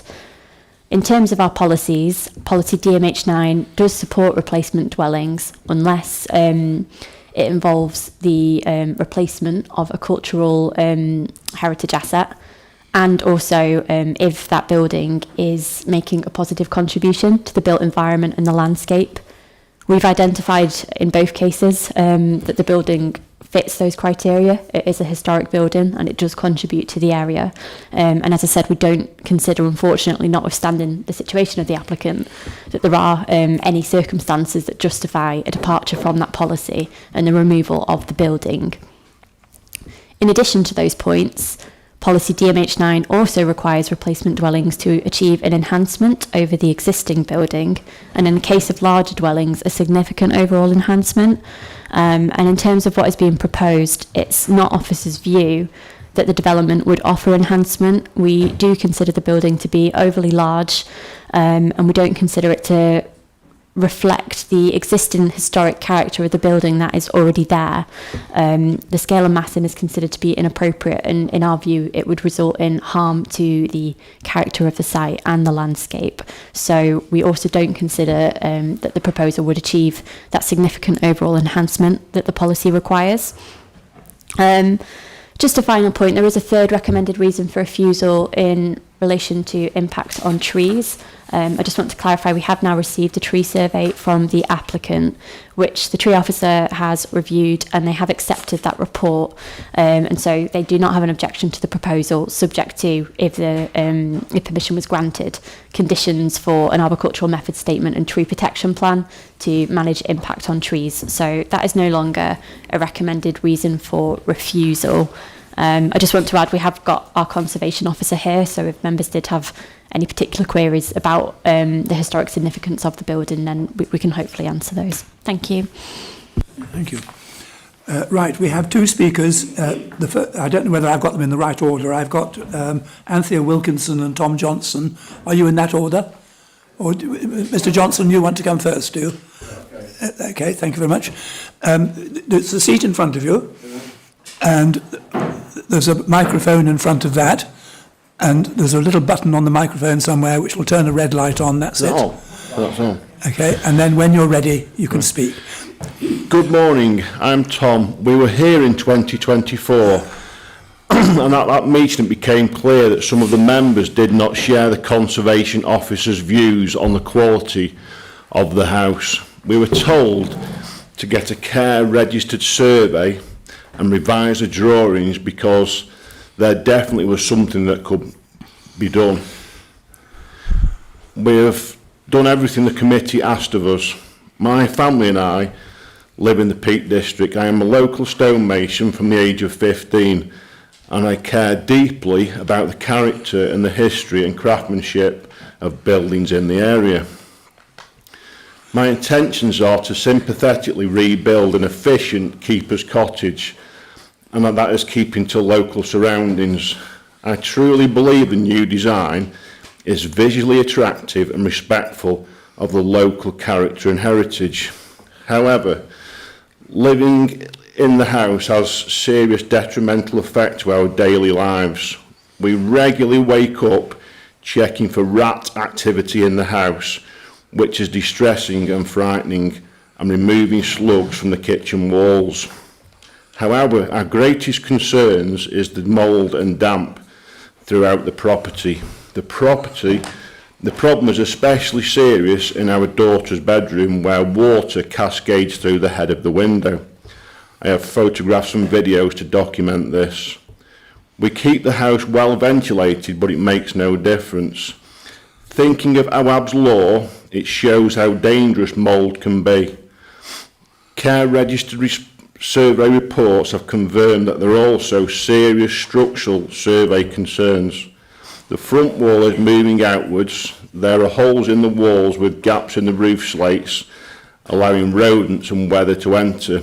Electrical wires have been chewed, which raise obvious safety concerns. Because of the condition of the roof and walls and the ground beneath the building, it is virtually impossible to prevent rats from entering. In addition, the cottage has no energy efficiency at all, only from 2 log burners. We emphasise that the only heritage asset in this building are the floorboards in our bedroom and the bedroom door. Even the care surveyor queried whether the building was worth repairing. I'm not asking to change the character of this place, but I'm asking to build a property that will provide a safe and healthy home for my family and myself, and respect the traditions of the Peak Park. And Matt Burford has never mentioned that it's an undesignated heritage asset. That's just come from the planners. Matt has never mentioned that. Thank you. Thank you very much. And the other speaker I have is Anthea Wilkinson.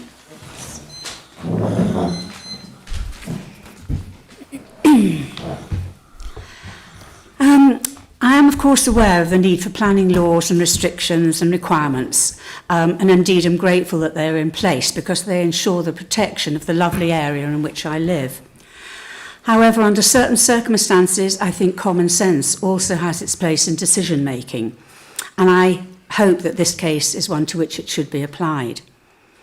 I've lived on Moorside Lane for over 50 years, so I'm well aware of Keeper's Cottage, both as a visitor and a passerby. Although an extension was added some years ago, virtually nothing has been done to the interior of the house since well before the demise of the elderly lady who had lived there for many years. This has resulted in a cold, damp and ecologically ineffective property, not conducive to carbon neutrality or energy conservation, let alone comfortable family living. Having a young child sleeping on what is effectively a landing because of the excessive damp and mould is unacceptable in the 21st century. A hoped-for addition to the family is currently out of the question, and really sad, as the biological clock is always ticking. It would seem to me that the outcome, if the current rebuilding proposal were to be accepted, would mean the addition of an attractive property to the local housing stock, not only in keeping with the neighbourhood, but a sustainable and practical family home. All the issues currently being faced by owners will continue throughout the life of the building, so it would seem sensible to deal with the matter in a positive manner now, rather than waiting for further deterioration. Mr. Johnson is a highly respected builder. The local properties he's been commissioned to build are aesthetically pleasing due to the use of local stone and fully compliant with the current requirements for sustainable and comfortable housing. As a result, I'm absolutely certain that the replacement house, if permission were to be granted, would be completely in keeping with the local area and fully respectful of the heritage of the property. I actually think Peak Park is lucky to have such a well-respected local builder ready to undertake the work. I understand that it is the intention that a renewed keeper's cottage would be their forever home. So the final result will be the removal of the existing deficient property to be replaced by one of similar appearance, well built, with attention to detail and in keeping with the area, and likely to remain for another 200 years. I worry that if they feel they cannot make this house into a lovely home, they may leave, which could result in a long period of vacancy, no chance of a mortgage for future buyers, further deterioration and, worst case scenario, an unsaleable property. I would therefore not only have no objection to this planning application being approved, but would strongly recommend it be approved. Thank you. Thank you very much. Can I just really understand one thing? If we go on to page 41 of the report, paragraph 40 tells us that we take into account the heritage qualities of the building and so forth. And then it appears to go on to say, unless for non-designated assets, the development is considered to be acceptable by the authority following a balanced judgment that takes into account the asset's significance. Now, we've got here a building which, from all accounts, is in a very bad state, and we have to measure the cost of putting that up and the alternatives against the significance of the asset. We then go on at the bottom of the page, reading it very, very quickly, to try and establish what the significance is. Now, we're told it's 19th century, early 19th century. But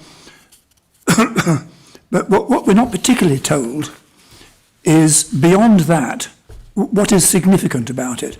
Now, paragraph 44 says that it's valued vernacular, and then but its significance from its aesthetic value. Well, that's not the aesthetic value is not a heritage asset issue. It's a landscape or something else issue. So, what are the actual features of this building that make it so significant that we ought to be keeping it instead of allowing it to be replaced? That's what I'm at the moment missing in this report. Can you help with that, somebody?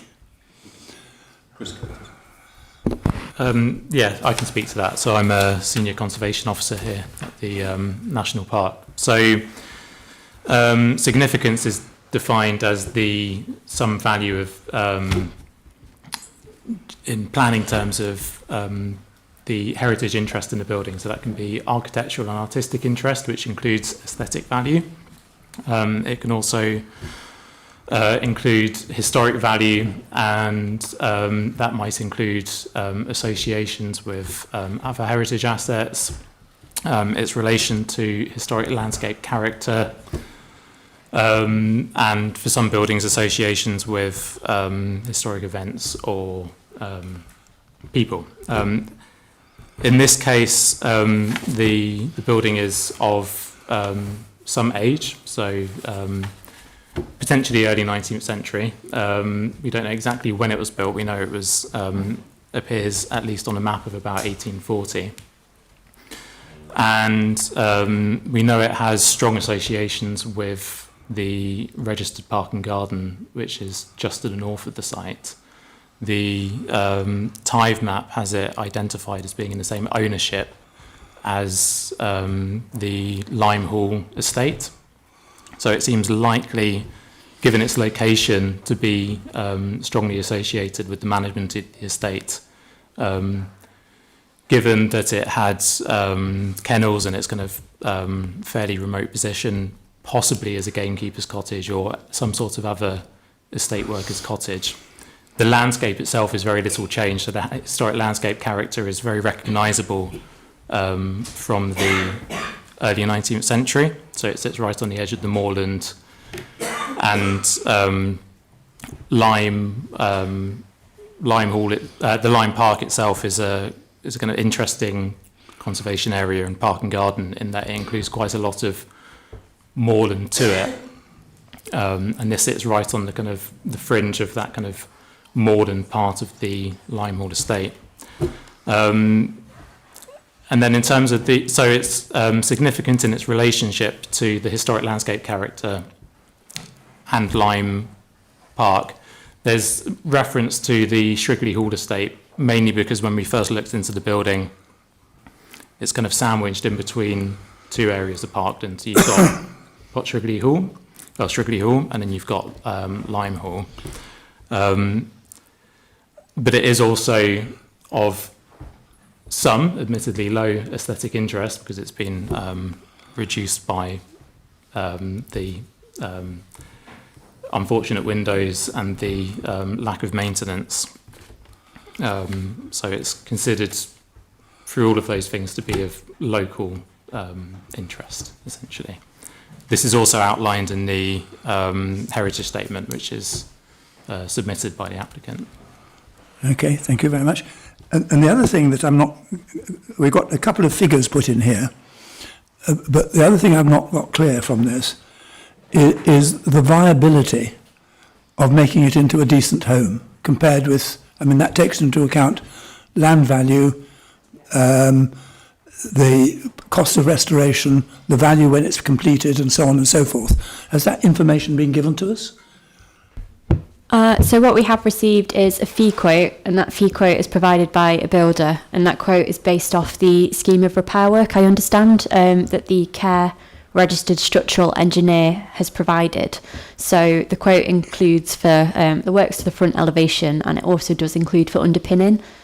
We don't have a comparable fee quote of what knocking down the building and starting again would be. Our view is that that is likely to be higher than the fee quote we have received for the building work. But isn't that crucial to the decision that we have to make? The viability. It's a building which, in its location, has got certain historical associations. The most important of which is probably that my great great grandfather knew it. But in terms of the actual features of the building itself, they're fairly limited. I agree with that assessment. But in order to assess whether or not this should be knocked down or not and replaced, we need to know the viability of the two options, don't we? Have I missed something there? Can I just say, I was hearing from Chris's description that there was a high significance in terms of the relationship to the historic landscape. There was a debate about the aesthetics because that's been changed of the building itself, but actually the relationship of the building to the landscape was high. Yes, but that's okay. We can argue about that, but the viability issue is still central to it, isn't it? Sorry, yeah, I will just say that obviously that is something that members can take into account in terms of considering the policy, and the policy sets out that it doesn't support the loss of non-designated heritage assets to create a replacement dwelling. There are obviously material considerations to think about alongside of that, one of which may be viability. The fee quote that we have received for the works to the front elevation and for underpinning, which, as I mentioned, in our view, is potentially not required, is in the realm of £68,000. I don't have a fee quote for a replacement dwelling, but it is our view that that would almost certainly be more expensive than the fee quote that we have been provided with. But that is to deal with certain structural things. What we're being told is that there is a lot of work that's needed just simply to make the place habitable in the long term. That's what we're being told, and it's the conflicting cost and issues surrounding doing that with the existing building versus replacing it, which is the issue. I'll leave that in the air because Rachel and Kath both want to speak. We'll start with Rachel. I'd like to understand how long the deterioration of the building has been going on for, because the current occupiers bought this 5 years ago, and so what was its state of repair when they purchased the property? Because I think that, you know, we need to understand that to make a decision. Okay, well, we can perhaps ask that one shortly. Kath? Thank you, Chair. I've been on this authority nearly 30 years, and I think within the last 10 years there's been an application very similar to this, and you definitely were Chair of Planning when it was discussed. It's last year, yeah. Sorry? 2024, I think it was. Oh, yeah. Okay. And this application is very similar to the one that we approved, to the one I'm referring to, on the Staffordshire moorlands.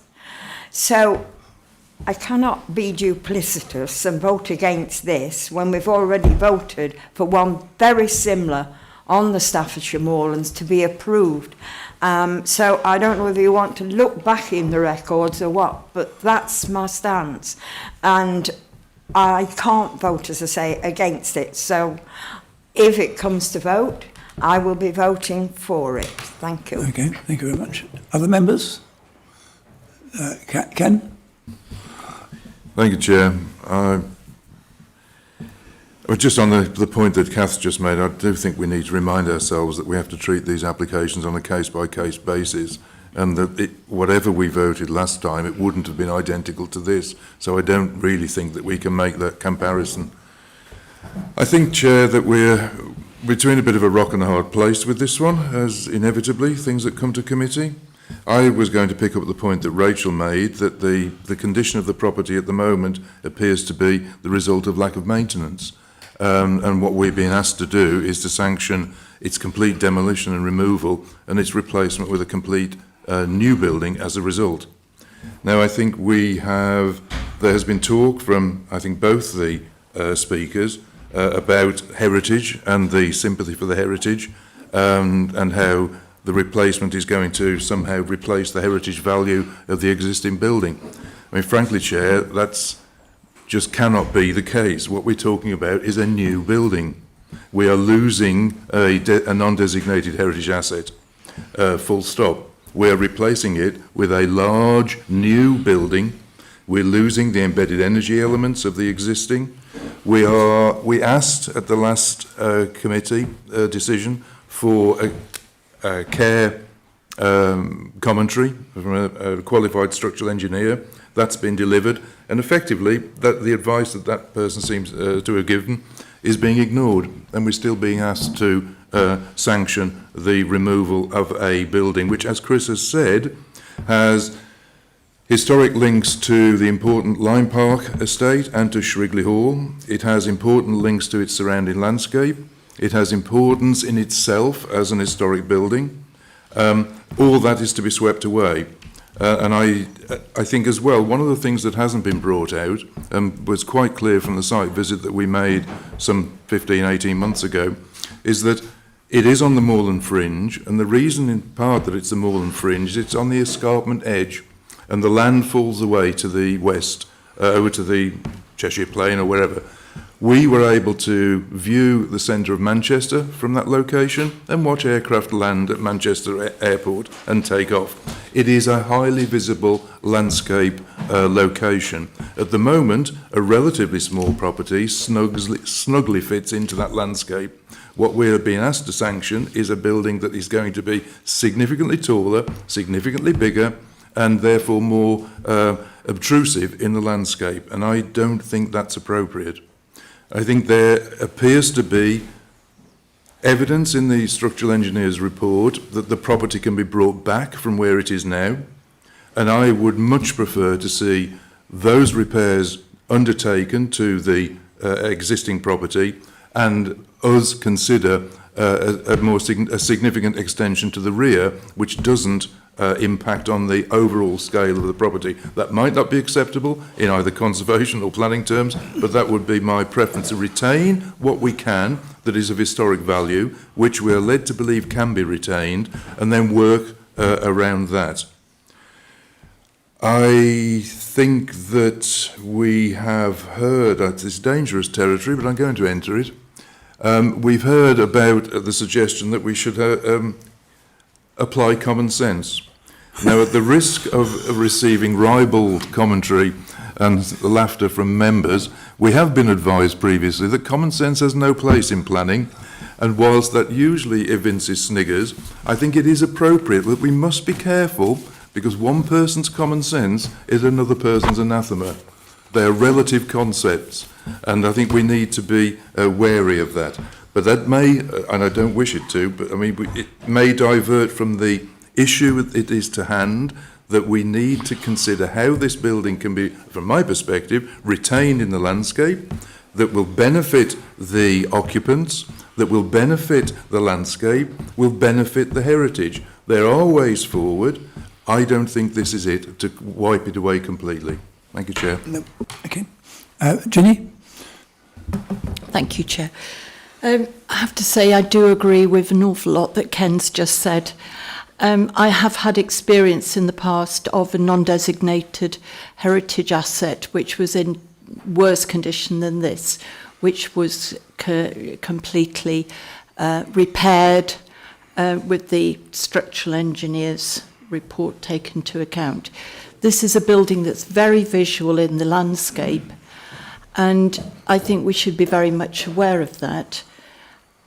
Yes, it needs a lot of work doing to it to make it a suitable living accommodation, but I agree with Ken to keep the footprint at the front and the fascia at the front, the size of the fascia at the front, and extend moderately to the back would be a far better proposition. Okay. Are you moving that? Are you moving something with that? Come on. Well, no, that's probably a bit of an unfair question at this stage. I'll come back to it. Just a few general things. I mean, I think if we were looking at an application to build that house on this site, or that would never get approval. You know, that's sort of going back to that point. There is a building there already, but this proposal wouldn't get approved for that site as it stands. There's energy conservation, climate change things. You know, repairing is better than new build is quite significant, and we're all trying to be committed to reducing energy consumption. I've just got, it's a general question. So we've got to think about all buildings that suffer from damp or mould or have problems. Does that mean they should all be knocked down and rebuilt? And I don't think we're saying that, are we? Because that is an interesting path to go along, really. You know, at the moment, given that there are things you can do to buildings. And just finally, the site is quite narrowly defined, but I was aware because I was on the site visit. Was that last year sometime? There are other things going on the site, and I think should the application come back, or even I think it's too late now, it would be good to have a wider area so that the whole application can be considered as a whole, because there are other things, parking and other possible buildings, I can't remember, there's other things going on that site that would bundle together. I think colleagues here might be more sympathetic if we could have a plan for the whole site as well, if that makes sense. Does that make sense? Yeah. Okay. Can I have a proposal from somebody? You make you're seconding recommendations, but there are a few messages in the discussion for people to listen to. Anybody got an amendment to put to that motion? In that case, all those in favour of refusing it on the ground set out in the report.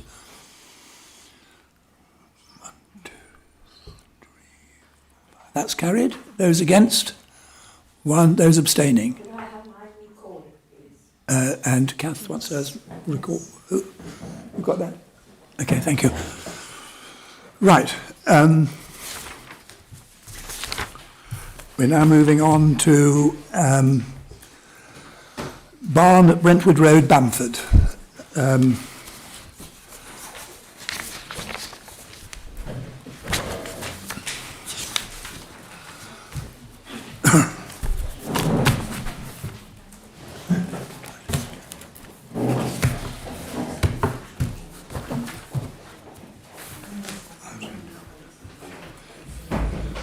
And Kath will remind us that the agent acting in this case, Jane Newman, used to be an employee of this authority.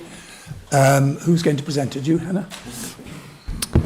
Thank you. This is an application at Meadow Barn in Bamford, and the application is for a proposed conversion to the existing barns to create a market dwelling. You've got the location of the site in front of you, so it relates to this range of buildings here. This is the extent of the red line, which shows the site would be accessed from Brentwood Road, and Brentwood Road continues up towards the main road which runs through Haversige. The site includes a range of stone buildings as well as... Sorry. Thank you, Bamford. The site includes a number of stone structures as well as some more modern structures which I'll come on to show in the slides, but I think it's just important to note the extent of the red line boundary. So there is an agricultural building to the southeast of the site, and that is not within the proposed development. This is the site as existing, so you've got what is understood to be a former threshing barn, later converted to house livestock, constructed in the early 19th century, and an open-fronted building range which was constructed either late 19th century or early 20th century, both identified to be of historic significance. The building to the south is understood to be late 20th century and not of historic significance. This is the access into the site. You've got an existing courtyard which is constructed of concrete. And this is what is being proposed. So you can see the modern building has been removed and the stone buildings retained. A curtilage has been introduced around the barn with fencing and hedging, and if you look closely you can see a dash blue line which shows the extent of residential curtilage. Car parking is proposed to the east of the building, and a fence is relocated just to make sure that there is appropriate access into the site. It's also proposed to re-landscape the site. Full details of that are proposed to be dealt with by condition, but to try and provide some further enhancement to the site. This shows the existing ground floor plan of the main barn and the open fronted element, which is a former feeding pen. And this is the proposed ground floor, so it'll be converted to living accommodation. You've got 2 bedrooms at ground floor, bathroom, living, kitchen, dining area. And then existing, there is currently a hayloft in the building, which members saw yesterday. And it is proposed to have a similar arrangement, so there would be a bedroom at first floor. I'll come on to the section details of that just to clarify a few points that were raised. Just looking at the northeast existing elevation and the proposed, so the roof is in quite a poor condition, so it's proposed to repair and restore a slate roof to the building. There would be 2 new roof lights on the rear elevation and glaze into the ventilation slits.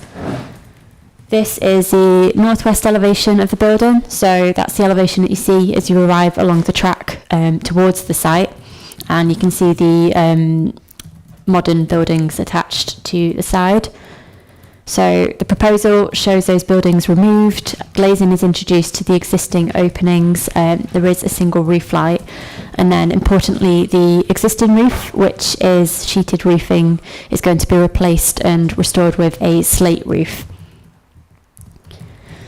This shows the southwest elevation, so again you can see the existing modern building, and this is what is being proposed. So the building has been removed.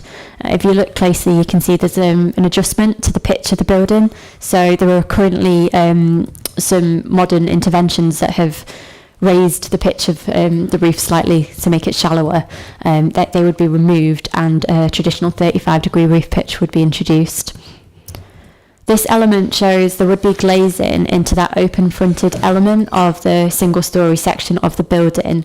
And members will appreciate that we do normally raise matters around the solid-to-void ratio of buildings. We have a high solid-to-void ratio on traditional buildings, and we have had some discussion around that feature in terms of whether that goes against that character and also whether it domesticates the building. in this case, because of the open-fronted nature of that structure, which the Heritage Report identifies as a relatively rare structure in the National Park, the solution is considered to be appropriate on balance. The applicant is proposing a deep recess to the glazing to underplay its presence, so we do consider that to be appropriate, having regard to the specific character and context of the site. This is the existing east elevation, and this is the proposed, so you can see the structure's removed, the roof is replaced, and then the car opening would be glazed. And then finally, this is just to show the section on the plans. So it was observed on site yesterday that there is limited head height under the hayloft. It is proposed to raise the height of that so that you've got usable living space at ground and first floor. Just onto the photographs. So this shows the access track to the site. So you do pass a number of properties.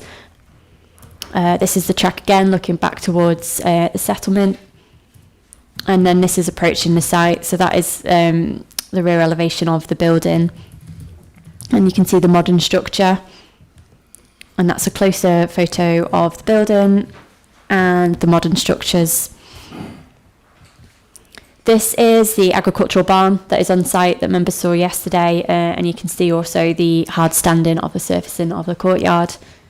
And then that's looking back towards the building, so it's proposed to re-landscape this area, this structure to be removed, obviously works to the barn itself, and then the wall is going to be replaced with a dry stone wall.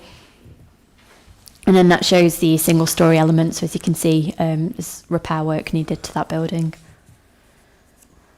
That's taken to the south, so you're just looking back at the site. That's the building to be converted. That's the agricultural barn. A photograph of inside, so you can see the height of the hayloft. And then I'll come on to this in a moment. This is the junction of Brentwood Road onto Main Road. So that's part of the reason why the application is in front of you today.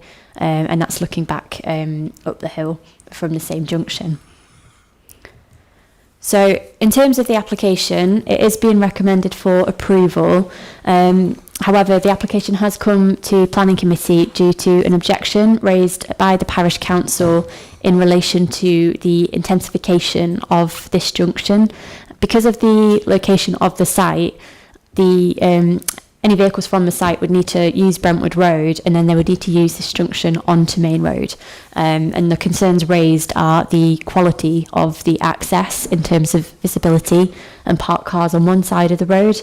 And in effect, a new dwelling would increase the number of vehicles that would be required to use that junction. We have passed the comments on to the Highways Authority as part of the application, and we've also shown them photographs of the junction. I understand they've reviewed highway safety records of the junction as well. And their final response is that they don't raise an objection to the application because when you look at the number of dwellings that currently use that junction as a whole, they consider the proposal would cumulatively result in an insignificant increase in terms of the intensification of that junction, which wouldn't result in a severe cumulative impact on highways and highway safety. So they haven't raised an objection to the application. They have indicated they will pass the matter on to their road safety and traffic management team, but that is a sort of separate process outside of this planning application. In light of the comments from the Highways Authority, we're not recommending refusal on highways grounds for this application. And in terms of the application itself, it is considered that the proposal is a conversion of a non-designated heritage asset. The introduction of a market dwelling is considered to be necessary to conserve that building and indeed achieve some enhancement around the building as well. And we consider that the conversion proposed is a sensitive scheme that would respect the character of the building and also help restore certain elements that have been lost. So the application is considered to be acceptable in principle in terms of its impact on landscape, and there are no other concerns in terms of ecology, trees or residential amenity. So the recommendation is one of approval. I would just add that there is one final letter of neighbour consultation, and that period ends on Monday. So subject to no adverse comments received from them, we'd ask that we'd be able to proceed with whatever decision members reach. If we did receive any adverse comments, the decision would be reached in correspondence with Chair and Vice Chair. Thank you. Thank you very much. We have the one speaker, Jane Newman.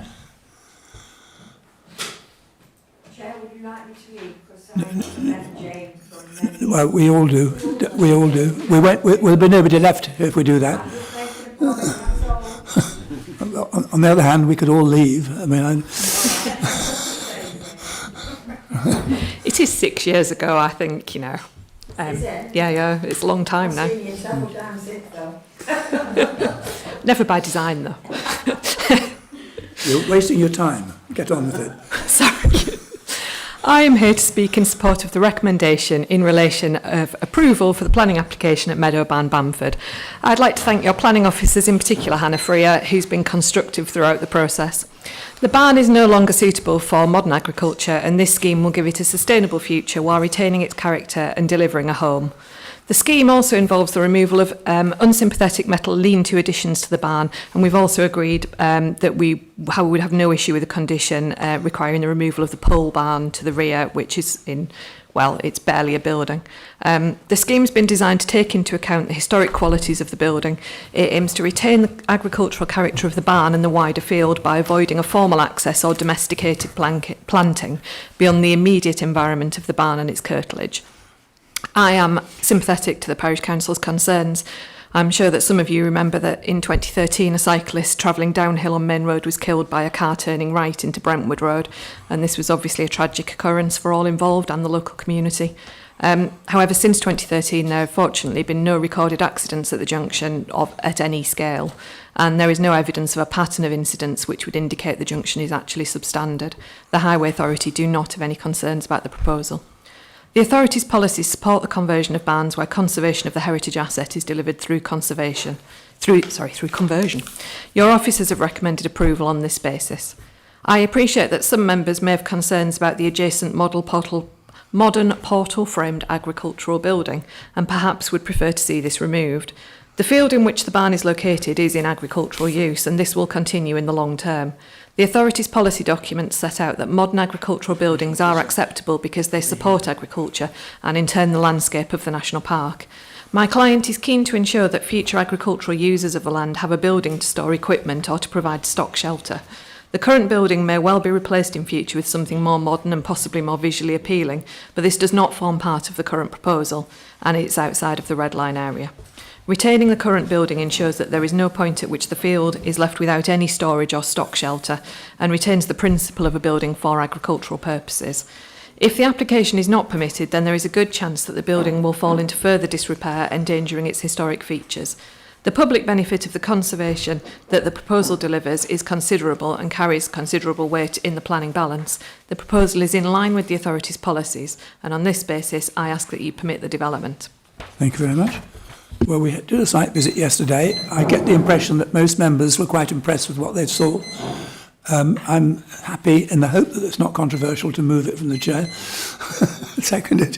Has anybody else got any comments to make on it? Right. Bill and then Jenny. Just a couple of questions on the recommendation. There's various conditions. There doesn't seem to be a condition on removal of the derelict items and structures. The residential curtilage should be restricted to the area within blue dashed line. We just remind people where that is, and restrict external lighting. And I think lighting along, often in these sort of developments, lighting's put along the driveway, and I think that would be quite deleterious, was a nice word to use, so I'll just throw that in, deleterious to the residents there, and also the wider view in the landscape. So I don't know if that can be made more specific. I think the demolition is made in item 6 on the list. That's covered by that, isn't it? Sorry, just to clarify, I haven't put the full condition word in. I appreciate they are quite high-level summaries, so apologies. But yes, condition 6 includes for the demolition of the elements that we have agreed with the applicant as part of the enhancement. In terms of your query about the blue dashed line and the residential curtilage, that is shown on this plan. I appreciate it's probably quite hard to see on the screen, but if you follow my mouse, that's the reference, and we'll obviously reference the precise plan with any condition. A restriction on external lighting is proposed, so we would seek to agree details of any external lighting proposed by a conditioned discharge. If lighting was being proposed that was not sympathetic, such as along the driveway, then obviously that would give us an opportunity to go back and resist that. Okay. Ginny? Yes, it was just a question on the conditions. Can we put a primary occupancy on this so it doesn't become a holiday home? I think the answer to that is not yet, because we don't have a policy yet. Have I got that right? Yeah, so at the moment our policies would support use of the building as either a permanent dwelling or a holiday let. So we can't give any weight to emerging policies at this stage. We do have to determine in accordance with the policies that we have. Right. On that basis, Ken? Just a couple of points, if I may, Chair. One of the concerns I had yesterday when we were on site was about the glazing in that single-storey block to the north.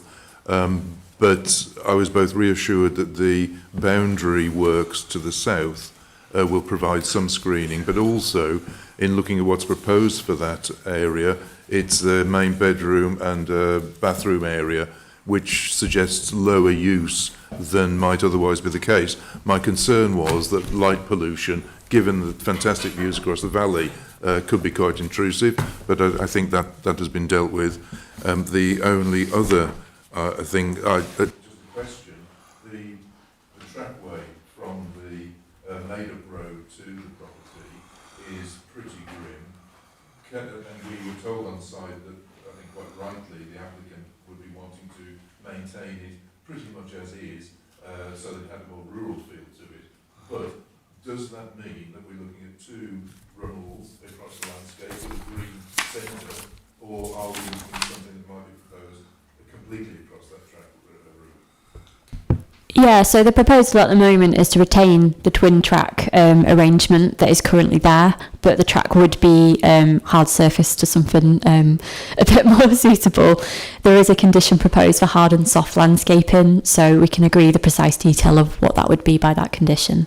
I think perhaps, as it's an access way, hard and soft landscaping might be a little bit vague. I think perhaps the condition ought specifically referred to the surface of the road. Ought it not, in the interests of absolute accuracy? We can definitely make sure the condition reflects that if that's wanted. Okay, well, subject to those points being taken into account, I've moved it. Has somebody seconded it? I can't remember who it was. That was Mike. All those in favour? Anyone against? That's now carried. Thank you very much. We're now on to the three Millersdale applications. We are a tiny bit early and we don't have everybody with us. So would you like another stop? I mean, I don't know whether members have brought sandwiches and things and whether they would like 10 minutes or quarter of an hour. 5 minutes? Is that everybody happy with 5 minutes? Okay, we'll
We are reassembling members at 27 minutes to 1. I suppose the first thing I better do, as we're going to be covering 3 applications in succession, is can I have a resolution to go on past 1 o'clock? Okay, is that all agreed? Thank you very much. Right, I'm going to deal with all 3 of the next applications together in terms of process. We'll obviously take separate votes on each, but it's the 3 applications for Millersdale Station. The first is for change of use from interpretation space to interpretation space and National Park Centre, including cycle hire. The second one is for extending the existing car park, and the third one is for ancillary signage. Who is presenting this? Will.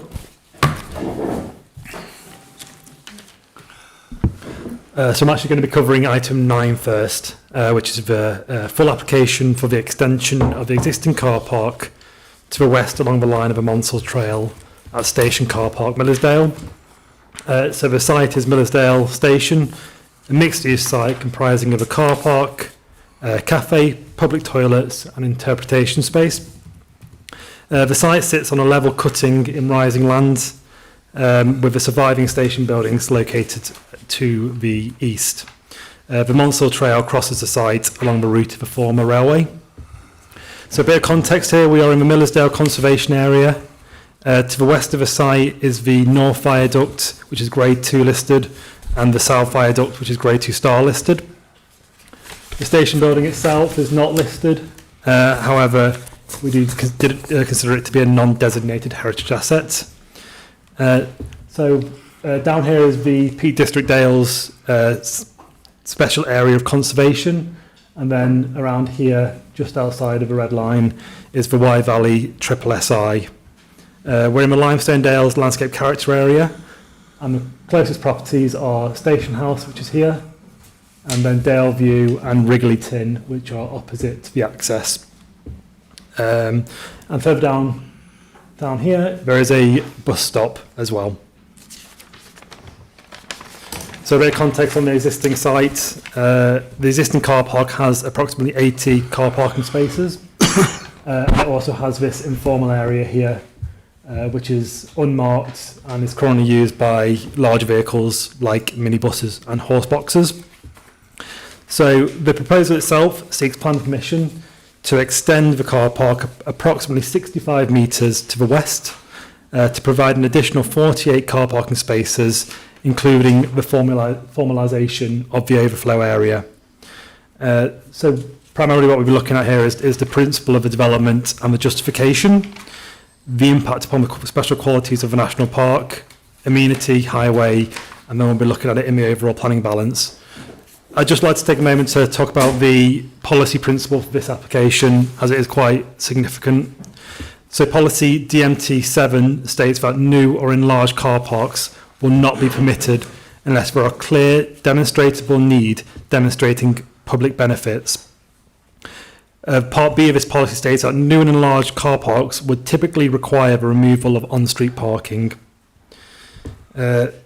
It should be noted that this application has been submitted alongside the full application for the change of use of the goods shed to National Park and Cycle Hire Centre. So we just need to also appreciate that this will generate additional demand, and it's also worth noting that business car parking is not required to demonstrate an overall reduction in street parking, unlike visitor parking. Okay, yeah. And this one.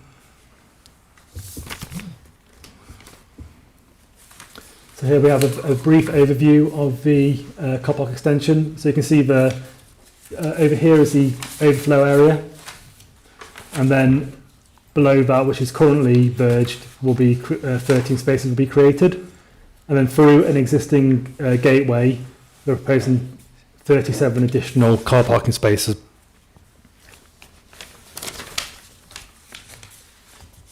And here we have a detailed plan showing the proposed layouts. So this area here, the whole area beyond where the informal car parking space is, will be unmarked with the Ultratrex surface. You can see here, well, you can't see actually, but here there will be encroachment onto the verges and also a loss of trees as well. In terms of a means of construction, it will be minimally invasive with some scraping back and infilling on lower points. However, it would typically use the existing topography of the site. And here we have the proposed landscaping scheme. So it includes the replacement of felled trees, and the replacement trees will be of varying sizes, and there'll be shrubs, native wildflower planting, and also additional seeding along the verged areas. So it should be worth knowing that all the trees will be all the trees lost will be compensated for.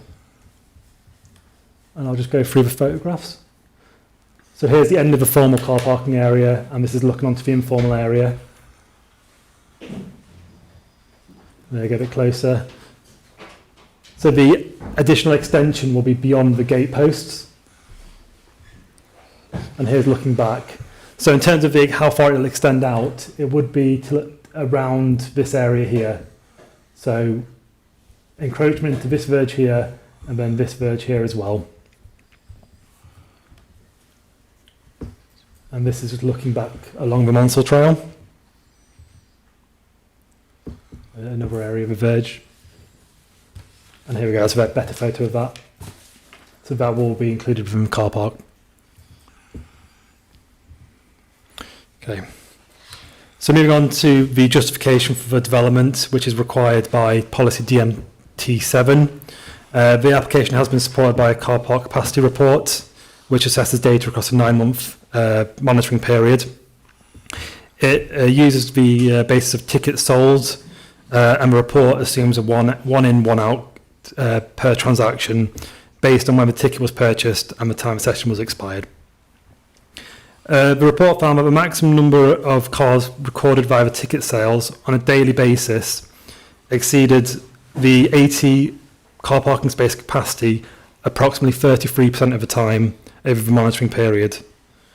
With the average number of vehicles in the car park over a month equaling 113 against the 80 capacity at the moment. Furthermore, it found that the car park was over capacity 65% of the time, 20 days out of 31 in August, and it also found periods of capacity issues in April with 53% of the time, and May 31% of the time. The report found the car park was over capacity 85% of the time on weekend and bank holidays, and all weekend and bank holidays in March and August exceeded capacity. It also found capacity issues on weekends in February, April, May, June and September. So it kind of demonstrates the peak periods for the car park, particularly on weekends, bank holidays and in the sunnier months.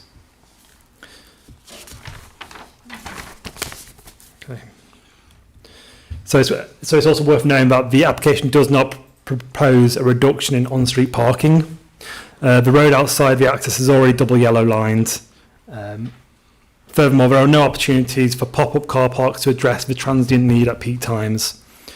However, we need to acknowledge that the failure to reduce on-street parking does not reduce the demand, and indeed some cars may arrive at present, find no car parking and immediately leave, adding more pressure to the local highway network. So the proposal is not in complete compliance with DMT7. However, it's worth knowing that the policy does state that off-street parking reduction would usually be required, indicating circumstances where removal of on-street parking would necessarily preclude the development. Therefore, my report has taken a balanced view, taking into account the impact of the development on the special qualities of a national park, including cultural heritage and wildlife, and the landscape. And the benefits associated with the enhancement to a recreational hub, which contributes to the second purpose of a national park. So moving on to the landscape, The site is well screened and well contained in the local landscape. The loss of trees will be compensated for from the views itself. It's worth noting that within the car park, obviously the car park extension will be a conspicuous feature. However, from within the site, you will be within a car park or adjacent to it. So it wouldn't necessarily contribute to harm to that landscape locally. And further afield, the site is screened. The site is adjacent to the Special Area of Conservation and SSI. The impact on their integrity is a key consideration. The application has been submitted by various ecological reports, which advises that the on-site habitat and species the harm to them can be mitigated through compliance with precautionary working measures and enhancement measures. So it is suggested that those be included as conditions. So in addition to those works being carried out in accordance with the measures of the ecological assessments, we also need to consider the impact on the significance of the Wye Valley and Monksdale SSI. Again, the ecological reports indicate that subject to appropriate working methods, the integrity of the SSIs can be safeguarded. Now, moving on to the European designated sites, as noted, it is in the proximity to the Peak District Dales Special Area of Conservation, and therefore a shadow HRA was carried out to assess the impact on designated sites. It identified a number of likely significant impacts, including water pollution, construction dust, diseased trees, and recreational disturbance. However, it does go on to propose mitigation for these, and it suggests that the following be secured by condition. So that would be a construction and environment management plan, an ash dieback management plan, boundary fencing, and interpretation to advise visitors of the significance of the area. So it's for that, subject to these being conditioned, the proposal would not harm the significance of the SAC or SPA. The site is quite constrained for biodiversity net gain purposes, so it has been supported by the metric, and it does indicate that there will be an overall loss of habitat units as a result of development. In terms of on-site contributions, it would provide approximately 0.01 habitat units, with the remaining 0.84 habitat units being delivered off-site. The precise details of both on-site and off-site biodiversity net gain is a post-determination matter and will be considered should the application be approved when the applicant comes to discharge the biodiversity gain plan. I'll move back on to these.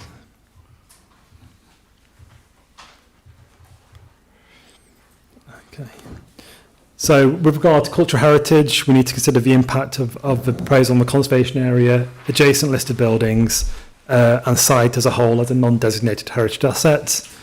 So the proposal will be some distance away from the listed structures, which are over here, in addition to the non-designated station buildings, which are again further to the east of the site.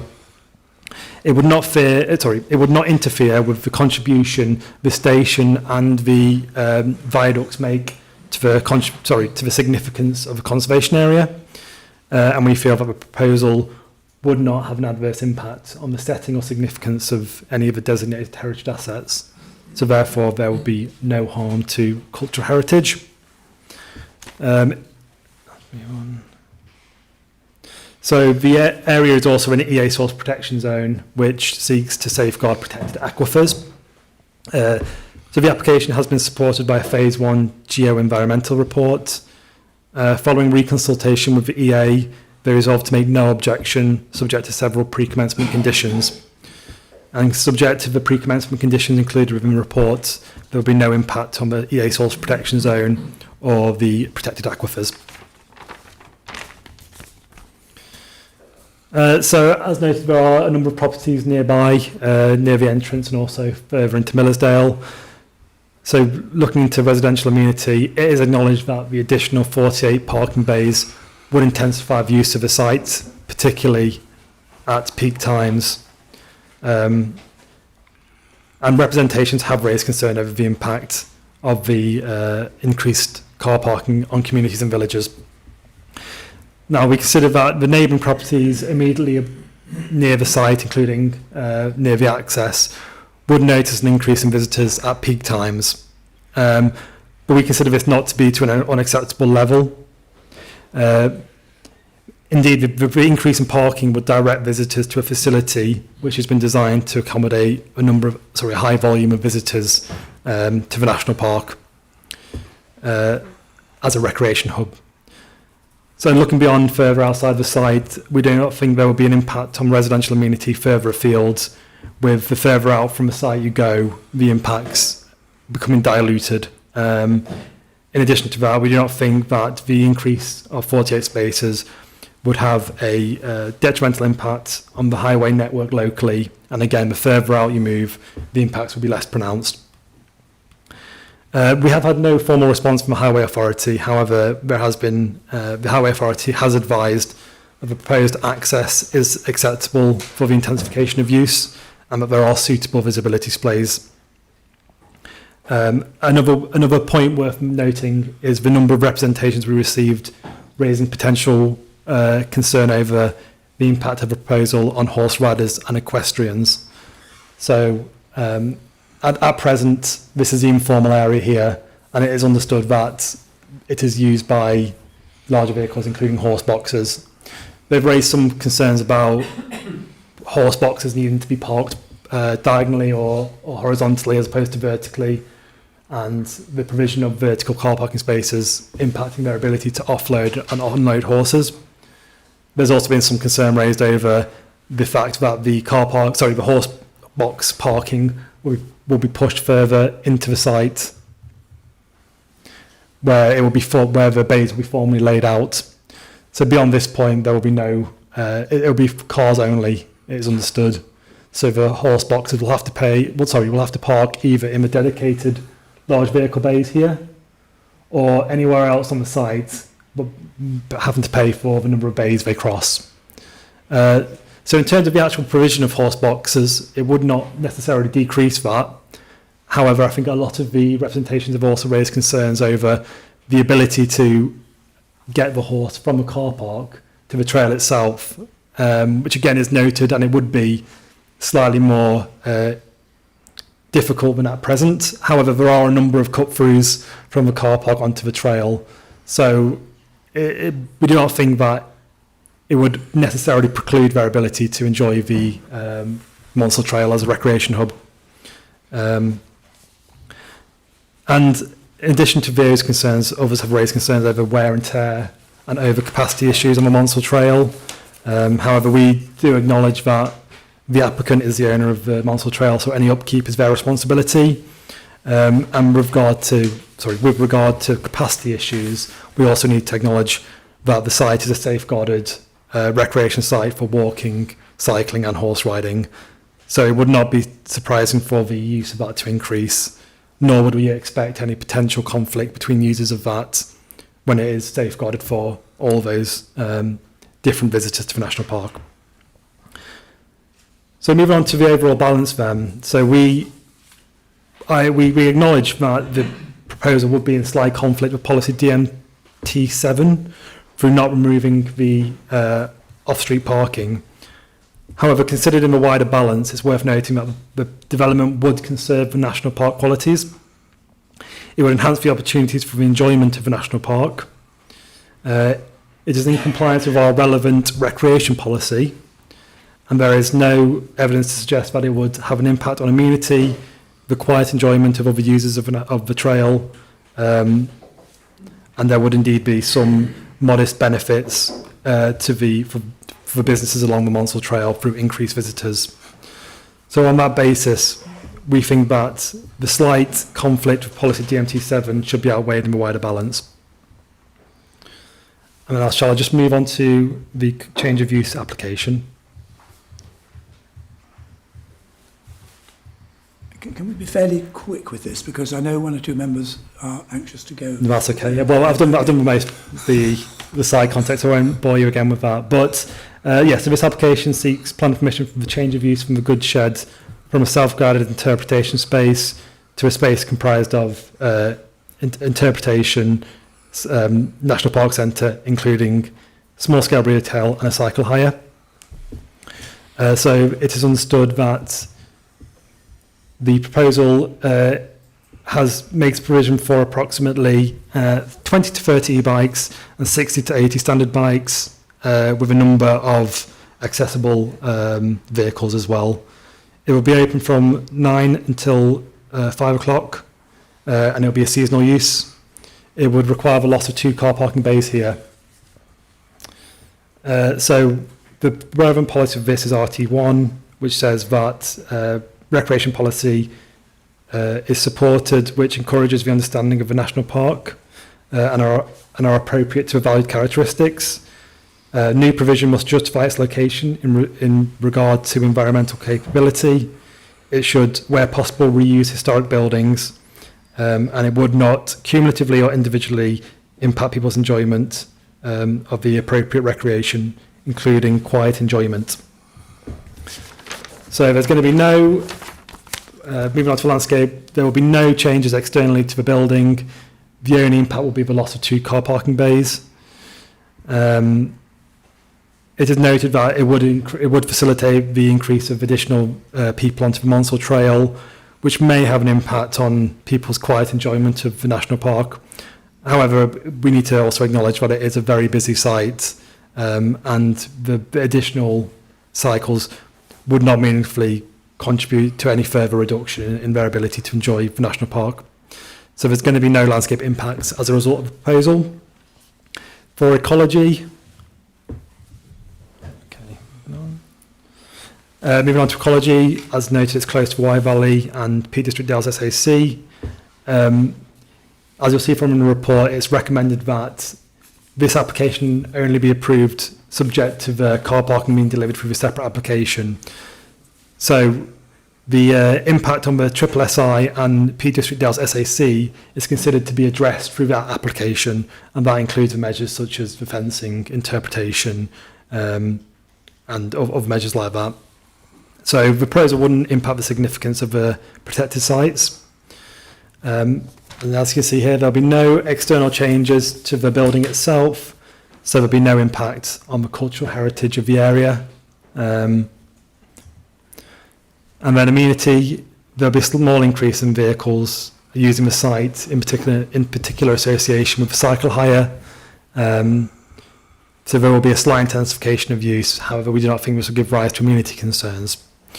And the site, and the site is capable of high volumes of visitors with limited impact on neighbouring communities.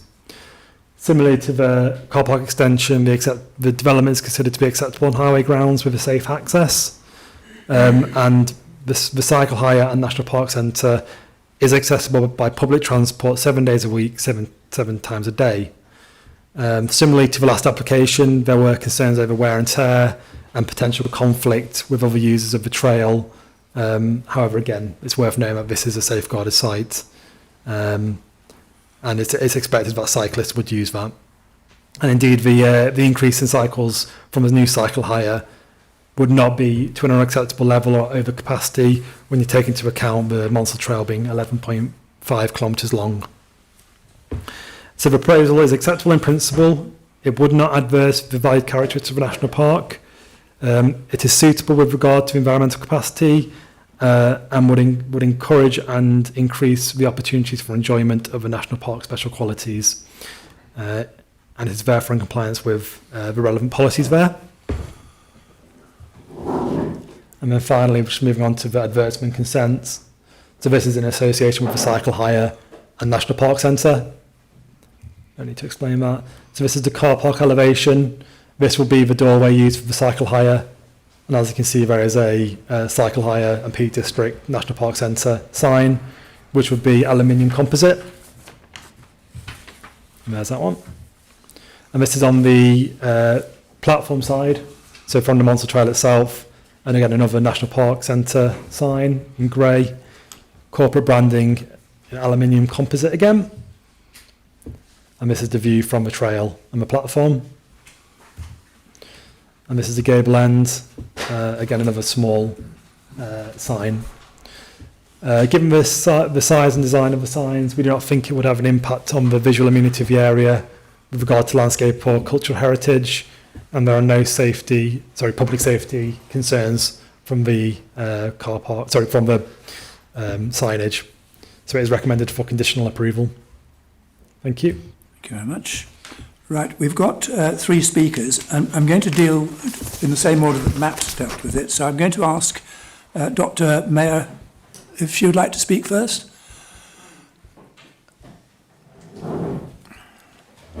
Thank you. You have 3 minutes to make your point, and you start whenever you're ready. Thank you. So if this car park is allowed to go ahead in the way that it's proposed at the moment, it will be directly discriminatory against a group of vulnerable road users, that's horse riders, and young people who want to engage in outdoor pursuits from Millersdale. So there's more than 1 horse a week killed on the roads in this country, and there are thousands of accidents and incidents that go on each year involving injuries to riders and to horses. And that's why we really value and appreciate the ability to park at the car parks on the trails to access safe off-road riding. It's vitally important and really appreciated. But there's not been any real thought, unfortunately, put into the needs of horse riders in the design of this car park. So the 4 bays that have been provided, you already heard, they're completely inappropriate for the majority of modern horse boxes, and certainly couldn't also be used easily by cars towing trailers to bring horses there. We've been told you could go and use other spaces in the car park, the first part of the car park, but they'll be quite difficult to manoeuvre in. I know from other places that you get blocked in, you block other people in, and it simply doesn't work as an alternative.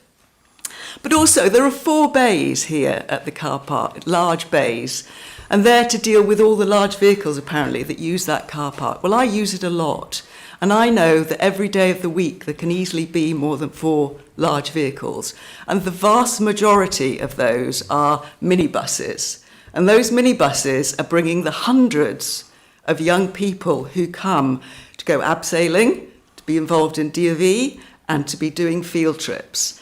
And the attitude in the proposal from the applicants is that these need to be controlled. And obviously, if they step out of line, you can then do some enforcement on them. So that's the attitude that is being put across in this application to these groups of users of the car park, that they're not welcome, that they need to be controlled and sidelined. So the other thing that points to that is, where are they? They've been dumped right in the middle of this car park. So you're going to roll up with your minibus full of kids, excited kids going abseiling, and you've got to walk them the whole length, 50 metres through a busy car park. I mean, it is ridiculous. I mean, it is just unbelievable. The actual designers, thought the horses would be fine there too, and you can just have them all right in the middle of the car park. And it shows how little thought has been put into this. I mean, we now know we're considering all 3 together, although when you look at this application, it doesn't really talk about the cycle hire, but this is all to facilitate the cycle hire. And there's a real feeling about it that comes across, because there's no data provided over just how many extra cars there are going to be to keep that business going. So you can't assess whether the car parking is going to be sufficient. And there's a real feeling, I'm sorry, that there are double standards going to be operating here, that this will be all right for the Peak District's business, where other businesses would have to provide a lot more data if they wanted to have car parking. But on top of that, it feels really nasty. I mean, what are the values of the Peak Park? That you've got groups of users, vulnerable road users, and people coming to access the outdoor activities, that in promoting their business interests, their priority it seems, they have not even managed to think, how can we accommodate the use of these people who've been using this car park, love it, love being able to access the trail. They've been using it not just for years, but for decades. Decades we've been parking there, and now it's going to be made so we're very unwelcome, and we're going to be marginalised. And I think it really is, if it goes ahead like this, it reflects so poorly on the values of the Peak Park that it will be really shameful. Thank you. Thank you very much. Matt Freestone next.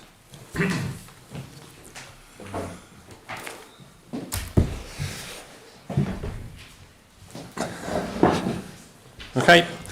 I'd like to begin with just a bit of the background of the site and reflect on just how far we've come at this site.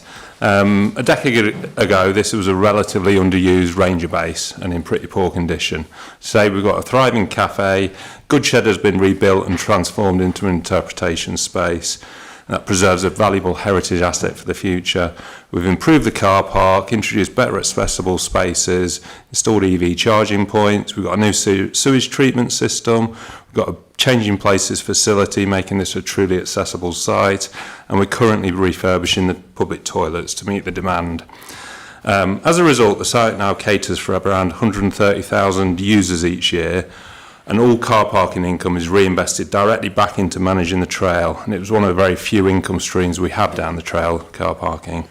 But that success has also created some challenges, and parking is one of them. The capacity of the car park itself is not the limiting factor in visitor numbers. When the car park is full, they simply find somewhere else to park. Increasing the size of the car park will not in itself increase visitor numbers.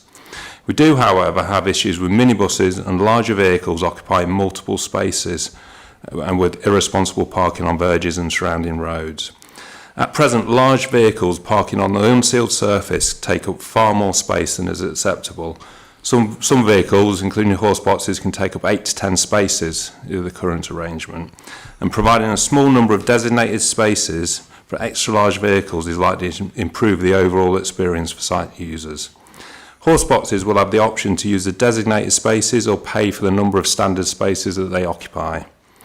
This approach is already in place at several of our other sites, and we have discussed that recently with the British Horse Society, who have not objected to this principle elsewhere.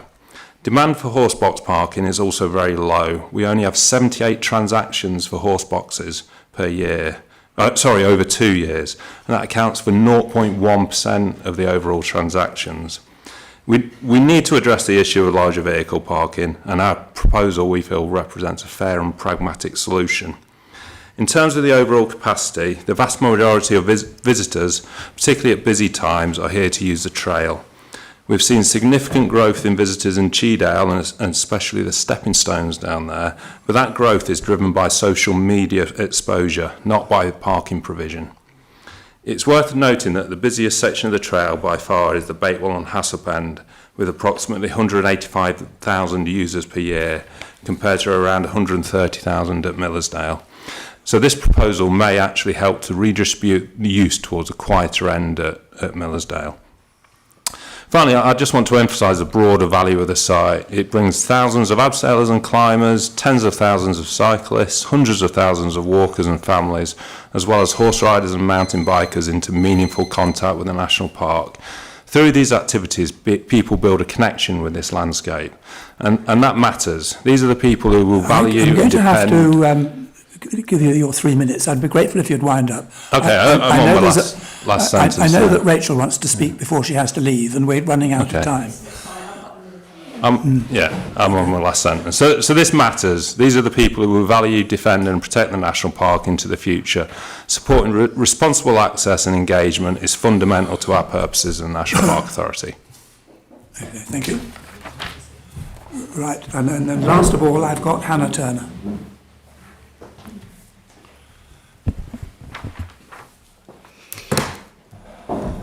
Thank you. I speak in respect principally of the cycle hire element of this application. Government policy is clear. National parks must diversify income and build financial resilience as core funding declines. This proposal is a measured response to that reality. A national park centre and modest cycle hire offer at Millersdale will generate reliable income that is reinvested directly into visitor services, trails maintenance, access and engagement. Today's decision is not about a handful of bikes or parking spaces. It is about whether this authority equips itself with the practical tools needed to manage visitor pressure, improve access, and strengthen financial resilience at one of its busiest assets. Our role is different to private operators trading on the Munsell Trail. We are not here to maximise profit. We exist to promote understanding, enjoyment, and protection of the landscape, and every pound we generate is reinvested back into this national park. Maintaining the trails networks costs the authority more than £400,000 every year, in addition to the millions invested to establish it. Private hire operators rely on this publicly funded asset, yet they do not directly contribute to its upkeep. That responsibility sits entirely with the authority. Competition has been raised as an objection, but competition is not inappropriate here. Two private businesses have long operated with market protection, benefiting commercially from a public asset. It is not reasonable for a public authority to restrict its own ability to operate simply to preserve that advantage. Clustering cycle hire along the trail spreads demand, improves visitor experience, and aligns with our visitor management strategy. We are seeking to ensure that the authority has long-term public resilience. There is an inclusion gap at the northern end of the trail. People with mobility needs cannot realistically access adaptive cycling from Blackwell Mill and, until very recently, Hassop. Neither site provides an accessible welfare facility. Millersdale Changing Places provides dignified, supported infrastructure for those currently excluded. Operational impact is actually modest. Only 1 in 10 visitors hires a bike. At Millersdale, we anticipate a controlled 5 to 10% increase in peak occupancy. Use is naturally spread throughout the day and across the full 8.5 mile length of the trail. The greatest risks on the trail arise from unmanaged behaviour, not simply number volumes. Footfall is driven by the trail's reputation and social media, not by whether we do or do not provide cycle hire. What this centre enables is active management. A visible staff and volunteer presence will allow face-to-face engagement, promoting etiquette, reducing user conflicts, and providing consistent guidance. If you approve today, you enable inclusive access, stronger visitor management, improved environmental stewardship, and greater financial resilience. Equipping the authority to deliver its statutory purposes. I've got 2 paragraphs. If you refuse, visitors will still come, but behaviour will remain unmanaged, access will remain unequal, financial pressures will worsen, and our ability to protect the landscape will weaken. This is a defining moment. Do we equip ourselves for the future, or do we step back from the responsibility to manage it? Thank you. Thank you very much. Right. It's 1:10. Rachel, you did say you wanted to speak. I don't know what your timetable is. I've got 1 or 2 questions which I think might take you past your timetable. I could do going about sort of 25 past at the latest, at the very latest. Would you like, just for the avoidance of doubt, would you like to make your point now? No, you go first and then... You'd like me to go? I've got 2 sets of questions just to start us off. Can I be absolutely clear in relation to the application for the change of use, what a national park centre is and what the activities are, not that are intended to take place there, but that can take place? What I'm trying to get at is whether there should be a planning condition of some sort on the use of that building if it is permitted. Do you understand the question? So the National Park Centre will be comprised of a number of uses, primarily Class E, but then also... Tell us what Class E is. Sorry, Class E is retail. Retail? Yes. But then there's also an element of interpretation and museum. I can't remember what that use class reference is, but there is a separate one for museum. So the use will be contained within those 2 uses. I suppose there are 2 questions in that. One of them is, no, it's probably in the one question. This retail use, it comprises the hiring out, but is there any need for us to specify what the retail use is or to limit it? I believe it's described as small-scale retail, so that is in of itself a way to control it. Well, as I understand it, the whole building will be set aside for retail, and therefore, whatever our present intentions are, in the future there could be other retail uses in there, and my question is whether we need to think about that and control that. Thanks, Patrick. it would be appropriate potentially to control the specific nature of the use within the use classes. So, for example, if members wanted to control the retail element so that it was cycle hire with a small amount of ancillary retail, then that could be controlled by planning condition. We could specify that and specify the mix with the effectively museum use. We can word a planning condition to control that, yes. Right. Now on to another matter. I'm having some difficulty with these car parking figures and trying to work out what the impact of them is going to be. We're given statistics which say that the existing car park on its own is constantly being overflowed. So there is a figure which would say that the average size of this car park is X, and it's a lot bigger than the area that's now laid out. We're then intending to accommodate some of that by extending the car park. We're then intending to put a retail outlet in it, which itself will attract a number of visitors. But we don't, I think the point was made by Dr. Mayer, actually, that there's no assessment of what the impact of that is on car parking at all. So we've got an overblown car park already, to which we're going to add more. And so and once you've added in the retail car parking element, it means there's no space, in a sense, for the additional visitors that are coming casually for their own reasons. And you then end up with the question of where the car parking is still going to go. We don't seem to have a clear picture of where that's moving. And what we have in the report is page 87, paragraph 49. It says that there are no opportunities to decrease on-street car parking. And I'm wondering where that comes from. Because if you travel this road regularly, and you get up to Glebe Farm on the corner and take the road over to Moniash, on some days in the summer you can get 30 or 40 cars parked along there, often in very dangerous and obstructive situations. And if we are going to continue to develop this in this sort of way,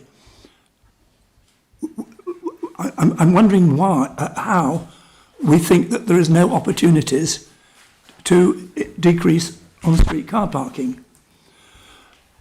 And in pursuance of that, if we have a clear policy for ourselves in the thing which says that wherever you're increasing off-street car parking, you should complement it with on-street restrictions, I don't understand why it shouldn't apply in this case. So I wonder whether you could enlighten us on that. Someone. So when I said in my report, there are no opportunities to decrease on-street car parking, that should actually be more the case of the application does not propose to decrease on-street car parking. Because, yeah, while there is double yellow lines along the immediate access road, you're right, it doesn't go beyond Glebe Farm. I think ultimately that's a question of the applicant, whether they've inquired with the Derbyshire County Council of if there are any opportunities for traffic regulation orders along that section of the road. But equally, we've got to think about how far away from the site itself should that need to cover, and at what point would that address an alternative, on-street demand. But that would be a consideration that you would always apply to any car park extension wherever it's being made. I'll leave that in the air. I'm going to come back to this because I really don't understand it. Rachel, do you want to speak now, and then we'll move on? Yeah, that's fine. Yeah, thank you. Yeah, so I just wanted to really talk about the ecological assessment. So just to first off to say I'm broadly supportive of this application. And there are just a couple of questions around the sort of ecological impact on the wider landscape around the development. So, of course, the recommendations are for the dust and pollution measures, the Ash Dieback plan and boundary fencing interpretation and boards.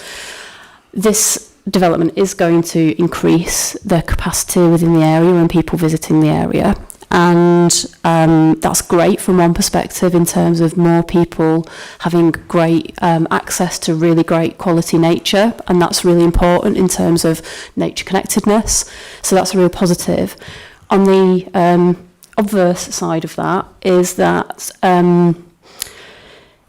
the increased footfall may impact upon the wider environment and the sort of ecological nature of the wider environment. And has any consideration been given to how the infrastructure in adjacent sites might be supported to ensure people are limited from damaging the very special nature of the Wye Valley? And I probably should say, as that to declare an interest, I work for the Derbyshire Wildlife Trust, and we do manage a site adjacent to this location. So, of course, that needs to be a consideration. Can you note that declaration, please? Okay. Now, the issue is about the impact of additional visitors on, not on the trail, but on the wider environment, the nature reserves, the SSIs, and so on and so forth. What consideration has been given to that? So for the European designated sites for SAC, as pointed out, yeah, it would the HRA makes a recommendation of measures to address recreational disturbance. So that is the increase in footfall to the local area. And I believe to address that, they've mentioned additional interpretation and potential boundary fencing to kind of minimise that. I think a large portion of that would be education based, so explaining why the sites are significant and the importance of not trampling them, walking over them, for example. Can I just come back to that? So I think physical infrastructure has a much better ability to support, you know, if you've got really high quality footpaths and really high quality infrastructure, people will stick to that. You know, they're not likely to go and potentially cause damage off-piste, as it were. So, and there's no provision made for that, and this might not be the mechanism to make that provision, but I think we have to recognise it. Well, I think the point is made, and we need to think about how we look at that. Other members? Martin? 2 points. One, the horse boxes. Can some arrange? None of the spaces here are really suitable for horse boxes, and certainly vehicles with trailers. Can some arrangement be made whereby some period during the day could be made available to them? We've not had that discussion with the applicant, but if it's some of the members want, we could explore that opportunity. Ken Smith? And the other... sorry, Martin, sorry. Carry on. And the other one is minibuses. You're giving 4 spaces. I didn't actually count the number of minibuses which were there when we visited, but I'm pretty sure it was more than 4, and that was on a wet Thursday morning. So can we make more minibus spaces available? Yeah, I suppose from a planning perspective, there is still opportunity for minibuses to park there. Whether they need to pay for additional car parking bays is obviously a matter for the operator of the car park. But in terms of actually ability to park there, you know, there's not a reduced opportunity really.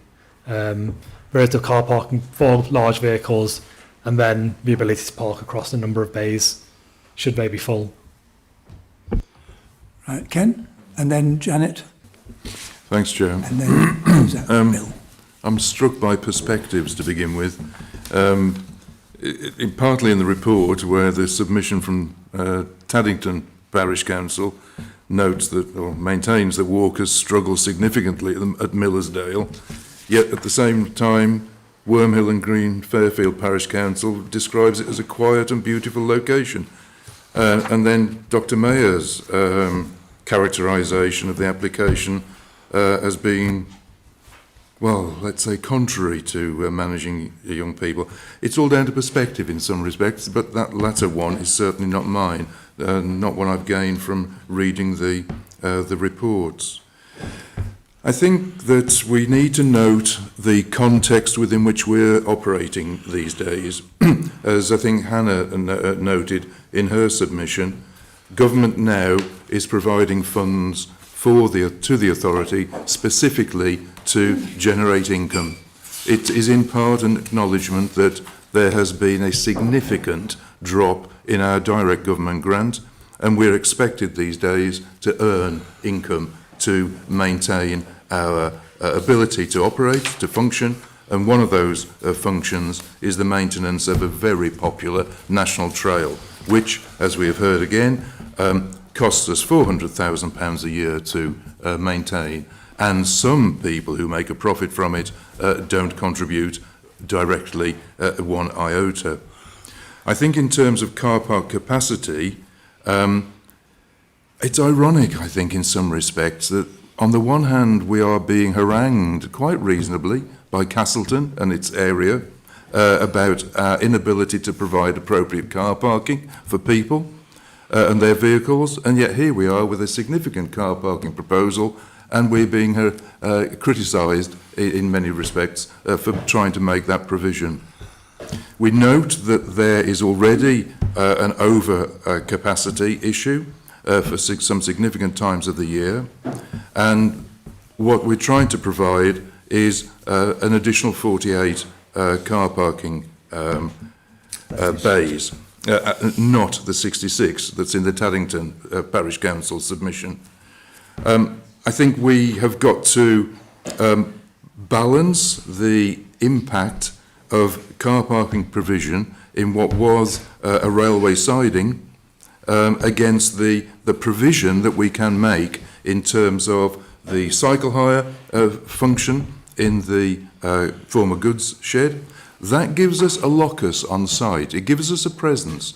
This must be, I think, the most busy site that we own in the national park that we don't have, where we don't have a presence.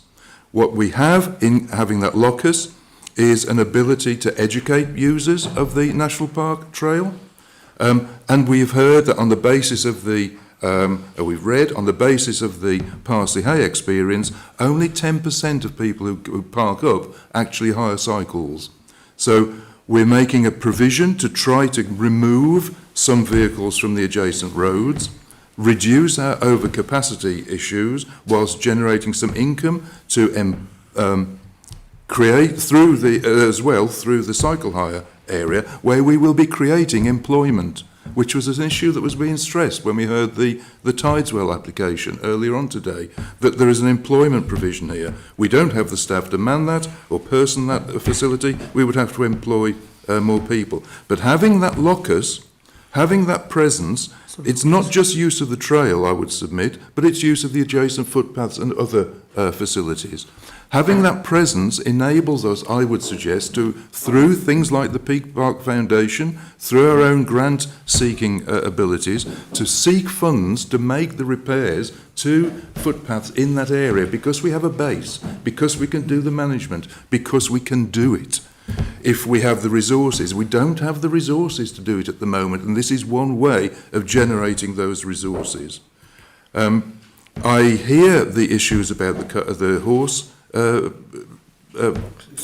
box facility, and I think that perhaps needs some refinement, but I don't think that this application, either for the cycle hire, for its associated advertising, nor for the car park extension, should fail just on that provision. Thank you, Chair. Brian just wants to comment on something you've just said. So yeah, just a reminder for the conversation that firstly, we're the planning committee, not the authority. We do have to try and detach some of those things about the funding arrangements of national parks and those commercial elements. But there are some really important things that we can consider about the appropriateness of the location, its relationship to this important asset, and how we can find the best places through those trails to enhance the facilities and make those facilities better. And so it's one of the few opportunities that there may be along that facility. We can then also look at the land use impacts and balance that. And I think the word balance is really key there, because you heard that from Will's report, and I think you're hearing it amongst this now. This is a balanced view, but on balance we think it drives purposes collectively, and there are issues to consider there, but on balance we think it is approvable with that. Thank you. I've got Janet next, and then Bill, and then Virginia. Yeah, thank you, Chair. Just to remind you, I'm a non-voting member of this committee, but I am a member of the authority. I'm also a local resident. I live in Taddington, and I note my parish council has put a response into this. I'm also a trustee of the foundation, and the foundation has been mentioned in this respect. When I first heard of this application, I did have some early concerns from a resident point of view. I thought, we're going to get even more people and things like that. But as I began to think about it, and I'm on the trail a lot, I talk to a lot of people walking in Cheadale and along the trail. I don't think this application is going to, for an increased size of car park, or the cycle hire is going to increase demand for this site. I think it's going to manage the demand on this site with a proper facility, proper car parking, and proper management of the site with a presence from the National Park Authority. I think Matt and Hannah both mentioned social media. You only have to look on Google to find, put Cheadale Stepping Stones in, Monsell Trail, whatever. There's so many different sites, kids in the Peak District, peakdistrict.org, TripAdvisor, Go Outdoors. Easy, nice walk down there, do this, do that. It's being driven by hashtags, social media, TikTok, Instagram. Everyone wants the photographs there. So that's happening anyway. What this application, I believe, is trying to do is responsibly manage that demand. I think it very strongly speaks to our second statutory purpose as a national park, which is in terms of raising awareness, helping educate people to understand the importance of nature, to appreciate the importance of nature, and to encourage positive behaviours. I also know from my trustee position on the foundation that having a presence on site will help with fundraising, which could drive improvements in physical infrastructure should a fundraising track go into that area. So I do think it's going to help manage the site. And as a local resident, I do consider myself privileged to live in the national park, and it would be lovely, on one respect, to have a quiet trail 24/7 at my disposal as a resident. But it's a public national park. This is a public amenity, and I can go there whenever I want. I can go when the crowds have gone. I can go in the evenings. I can go on rainy weekends and muddy February. I can enjoy it any time of the year. And I like the idea of other people being able to enjoy it and future generations getting out to enjoy the countryside, to enjoy nature, to appreciate it, to learn to cycle, to get active, and to really engage in nature, because that's the only way we're going to protect it in the future. So were I a voting member of this committee, I would be supporting these applications. Thank you. Right, I've got Bill next. Yeah. Thank you. There's a couple of things. I've got lots of notes here, and now in no particular order, but I'll try and bring it all together. About the use of the building, I think there's probably no problem about the use of the building, because its use sui generis in its own right as a national park centre. I think there's an understanding about that, isn't there, with interpretation, some retail and information function, and then a cycle hire with ancillary sales. I don't see a problem with that anyway, and I'm sure we can manage that in any consent. So I can see the application's got a lot of plus points to it, not least the fact that it's encouraging people to cycle, which is fantastic. I personally think having done a lot of non-electric cycling around the Peak District, it's really hard work. I think the future of sustainable travel around the Peak District is in electric bikes. By having provision for electric bikes and a range of abilities and ages as well is a very positive thing. So that is massively positive, and the Monsall Trail, which I've cycled on, walked on, ran on, is great. And I've been to Millersdale a lot, and I must admit I didn't realise how it was run down. I never noticed it was run down, but if you say so, it's obviously it's got more going there now. It's got a lovely little cafe and facilities. So I think that's good, and I understand that by providing car parking, that will soak up some of the existing pressure and overspill. I must admit, as a general rule, I'm not saying this is a bad development, but the more you provide car parking, the more you footfall, the more cars you generate. That's just a fact, because people know it's a bigger car park, they'll go there, it's got more of a chance of parking.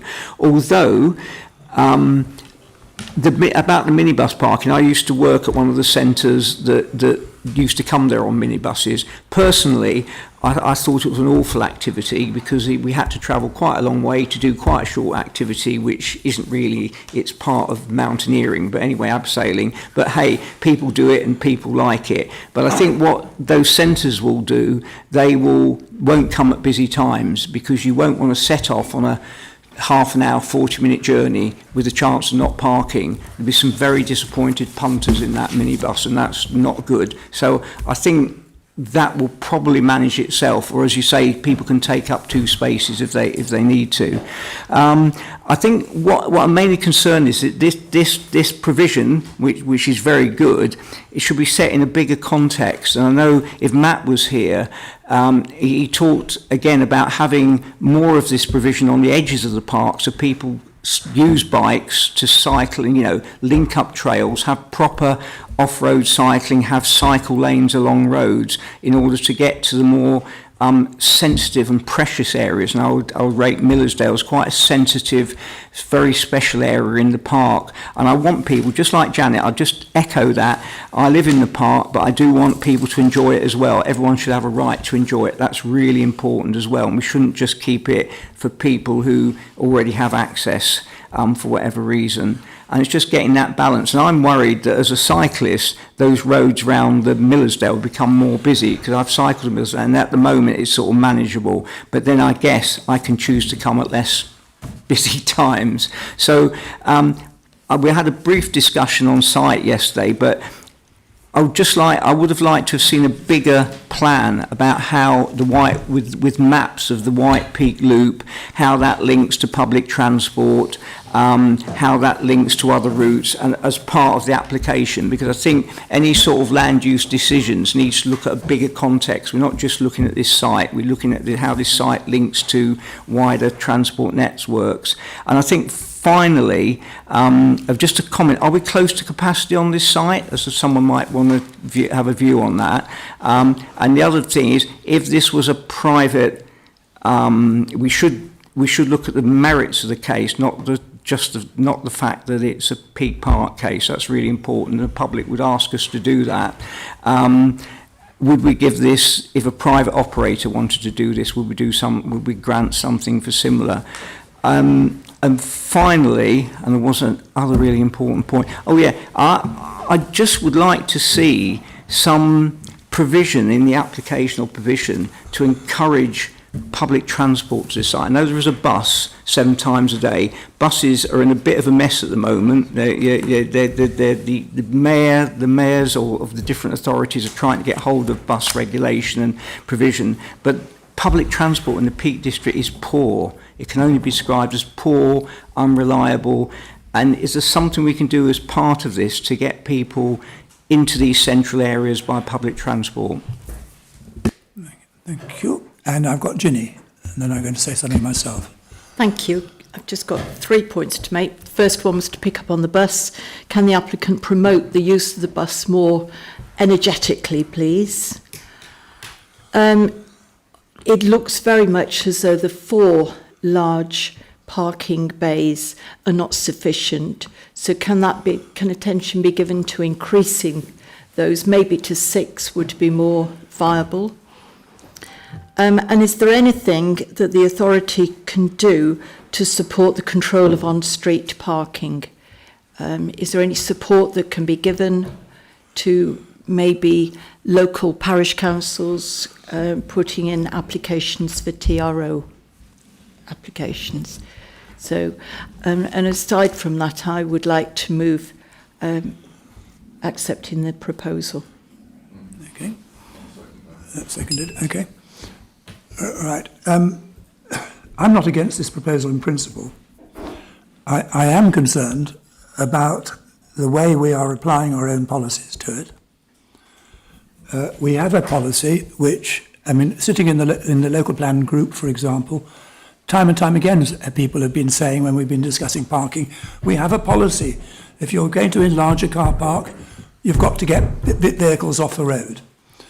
And we have an application of our own here, and we're saying, oh, well, we can't do that. But actually, we are the main providers of public car parks in this area. We have a whole programme that we approved at a meeting about 4 or 5 months back of car park extensions. So do we say every time, oh, well, it's a bit difficult, so we're not going to get the cars off the road? And my real concern here is that there is already a serious on-road problem on the road between Millersdale and Wormhill. And sometimes at the weekend it's serious. And there is a length of road where there is a muddy lay-by, which is used by those that don't want to pay for their car parking, on the outside of a bend. And when you go up that road, you have to go on the inside of the bend, and you don't know what's round the corner. There are cars parked all the way up to and including in Wormhill. And we're just saying, oh, well, we're not going to do that because, well, look, there's a little let out here, so we won't do it. And I think we are abrogating our responsibility in not dealing with the question of on-street parking. In 2018, we had a planning application on this site for a small cafe, which is the one that's there now. All of these issues about car parking were raised in the context of that cafe.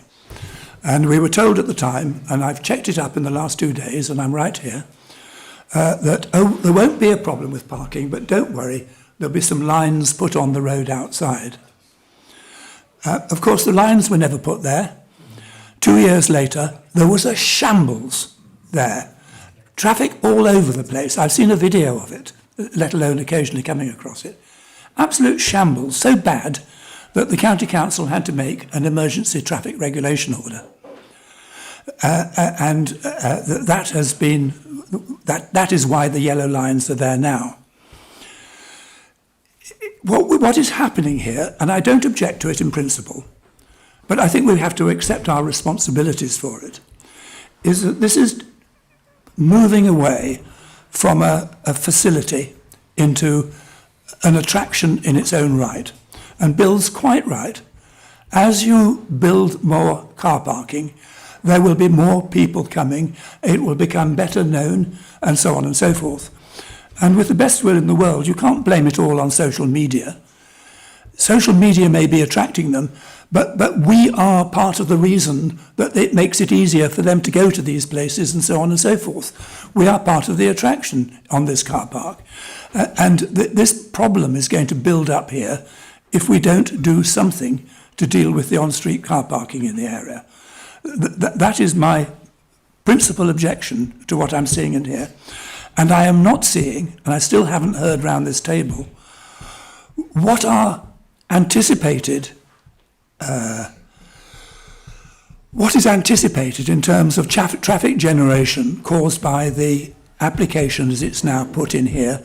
And I don't see it in a context that I understand, and I think 1 or 2 members have made, Bill made that point too. I don't see it in a context. And then you move on and you pick up Rachel's point, which is the other point. And both of these points, incidentally, are outside the site. The car parking problem is outside the site. The nature conservation problem is outside the site, but it's not taken on board as something that we as an organisation are generating. And if you provide, if we are going to start building up this site in a way that's attracting so many visitors, we have an obligation to look beyond the site and see what we're doing. And Rachel is absolutely right. There need to be, if you're going to keep attracting people like this, there needs to be off-site work to improve the footpath systems down the Dale and make them such that the nature conservation and indeed environmental consequences of what is happening are addressed. But we're just washing our hands of that and saying, oh, well, we might raise a bit of money and we might do that in due course and so forth. I don't think we are, Chair, if I can interrupt. It's fundamental. I don't think we are ignoring the responsibilities that we have.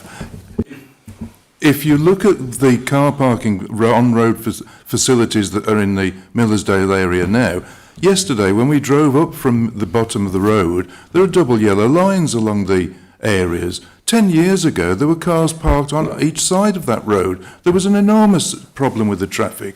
It's being dealt, that aspect has been dealt with. What we're trying to deal with now is the number of visitors who come to the site. I think it's disingenuous to suggest that we aren't, that we're in abrogation of our responsibilities. I think the Taddington Parish Council submission that says the development is there to attract additional visitors. It's not. What we're doing is trying to manage the ones who come. 10% of those who are there are estimated to be likely to use the cycling facilities. There's 128 spaces being provided. That's 12 likely additional people if they're coming specifically and are not already attending. I think that whilst everyone is entitled to their opinions, I think we do have to take this application on its merits and we have to consider where we're going and why we're going where we're going. I think we have policies. To say that we're ignoring it is disingenuous at best. If paragraph 49 says the stretch of the road has double yellow line for several years, following inconsiderate and antisocial parking along it, that was at the behest of the National Park Authority. It was not at the behest of that National Yes, Park it Authority. was. Well, it should have been at the time when that's not. There should have been at the time when it was permitted, but nobody has yet been able to tell me when you say we're not expecting additional visitors. Nobody has yet been able to tell me how many additional car parking spaces would be generated by the cycle business, for example. That's new visitors. That's on record as being new visitors. Sorry? Got some inputs from... We are creating something here that will grow and grow, and it has consequences off-site as well as on. Yeah, and we can't deal with those until we have the resources to do it. I think you've made your point, Chair. I think we need to move on. I'm sorry if I'm saying something that nobody likes, but there we are. Bill, will you help us out, please? Yes, so there's a number of ways to calculate the number of spaces, which would be for the cycle hire. As suggested, 1 in 10 visitors use a cycle hire business. 128 bays, that would be 12.8, so 13 spaces. An additional statistic we got was 45 cycles are typically hired at peak times. So if we assume that each party is comprised of 3 to 4 guests, 45 divided by 3.5 is 13. So we're working around 13 either way. So if we using that as an example, it would be 35 car parking spaces to address need and the 13 to address operational demand. And that's all additional. Right. Bill and then Martin, and we have a proposer. I think we had a seconder, didn't we? Yes. Just something I had forgotten to say. I think what would be very beneficial, bearing in mind what you're saying, is that 10% of the car park users would be hiring bikes. I think what would be good, so bear with me on this, is to have some sort of signage in that car park to give priority to bikes.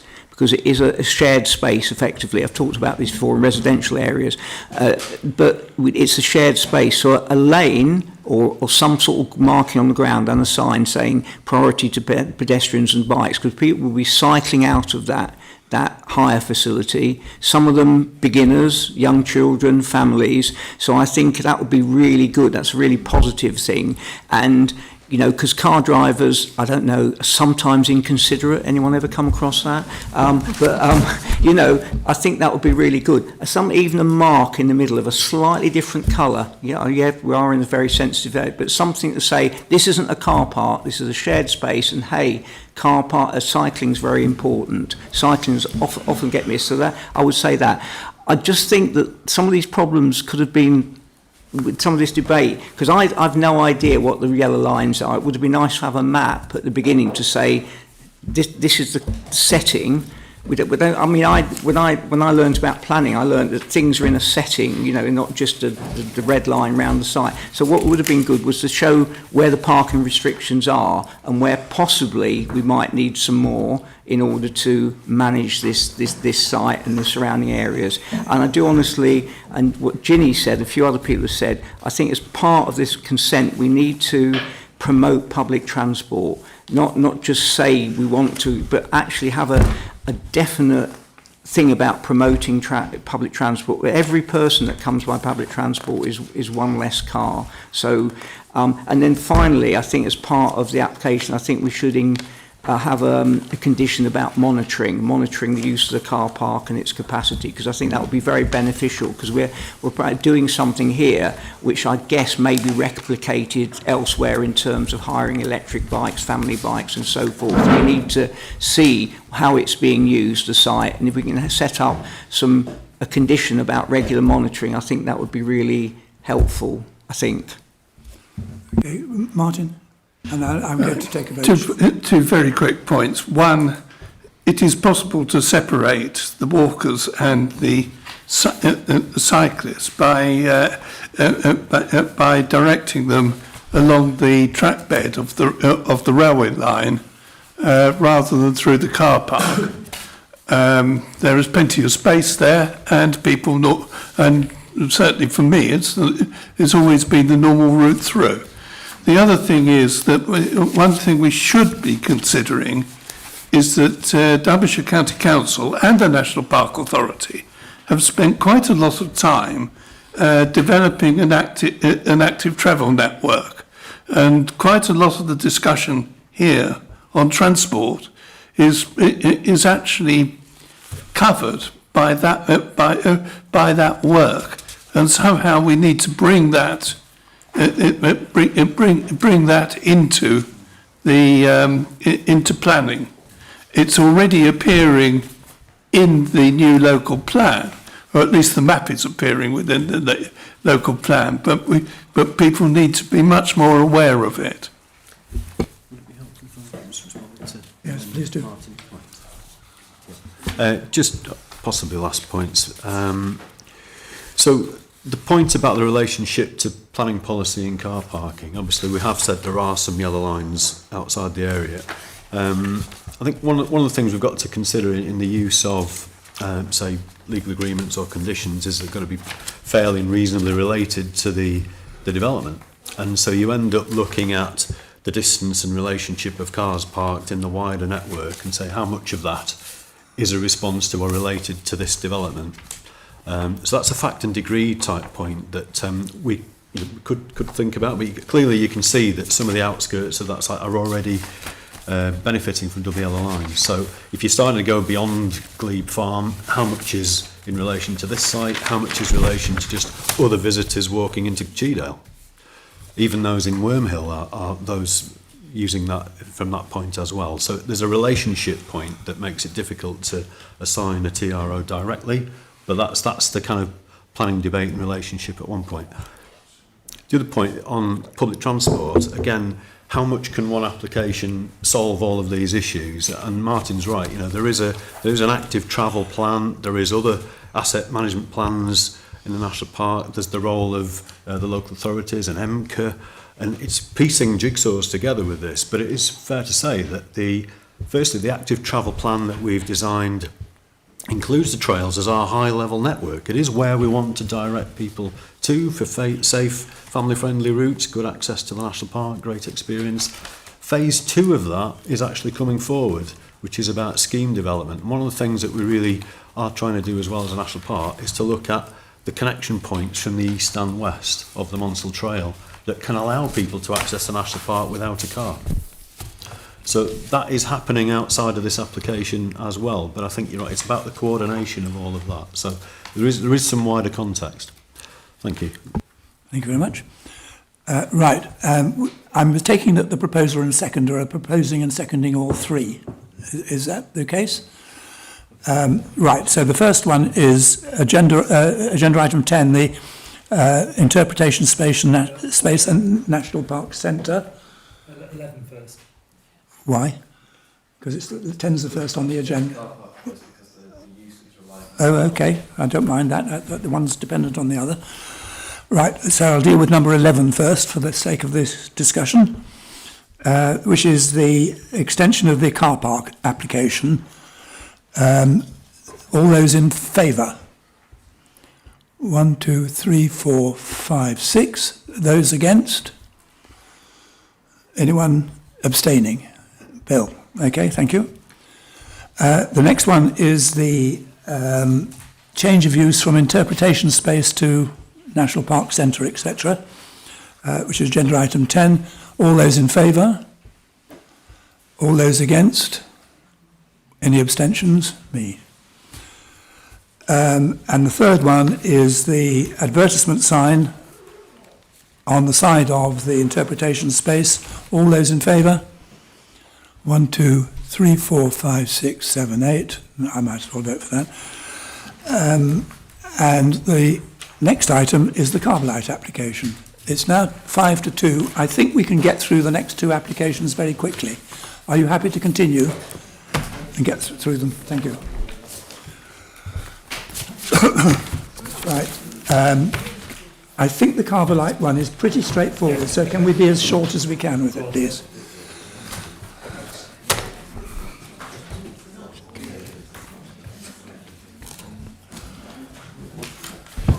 So this is a section 73 for the removal or variation of condition 5 and 2, application NP HPK 1015/0996 at Carbolite Limited, Parsons Lane, Hope. So Carbolite is an existing manufacturing premises, 0.8 kilometres to the east of Hope. East of Hope. It is bound by Hope Railway Station to the east. Hope Railway Station to the west, and the northern boundary is the Hope Valley Railway line. The main access to the site is via Parsons Lane to the east. It is comprised of two separate buildings, this one and this one, with a small link between, and then a kind of an enclosed forecourt or courtyard. There are several properties here, and then there's some on Parsons Lane, and then further to the southeast as well. There are footpaths which cross the site, well, nearby the site, and to the land to the north as well. And here's the site again. Here you can see the small link structure and existing elevations. And this is the approved plan. So in 2015, permission was granted for quite a large extension to the east of the site, which is this blue one here. It also got approved consent for a glazed link here, well, a small extension to the link, which would be glazed, and then also a car park extension here as well. Okay. And that's the approved plans, so as you can see, the glazed link between the buildings. And here's the proposed plan. So as you can see, instead of a glazed link, they're proposing a more substantial, solid profile metal sheeted extension, which would be 12 metres kind of wider than the approved glazed link. Here's the extension, elevations.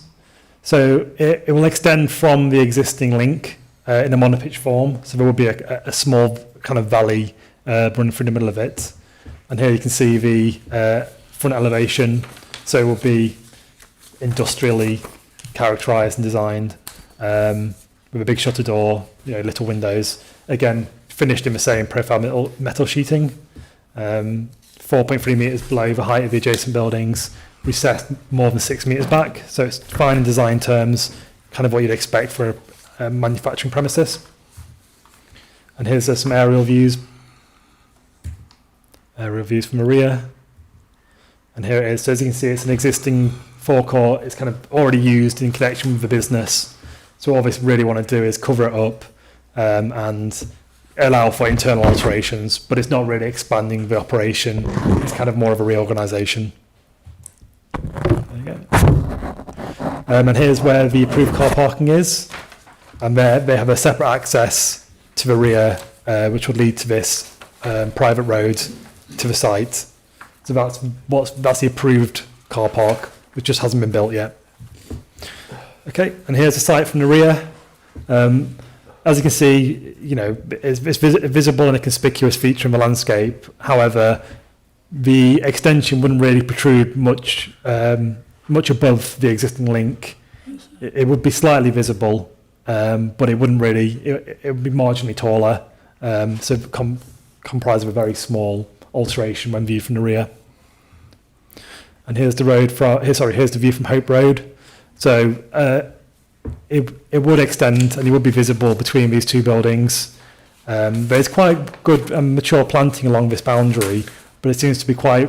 There's not very much in front of the actual where the link would be.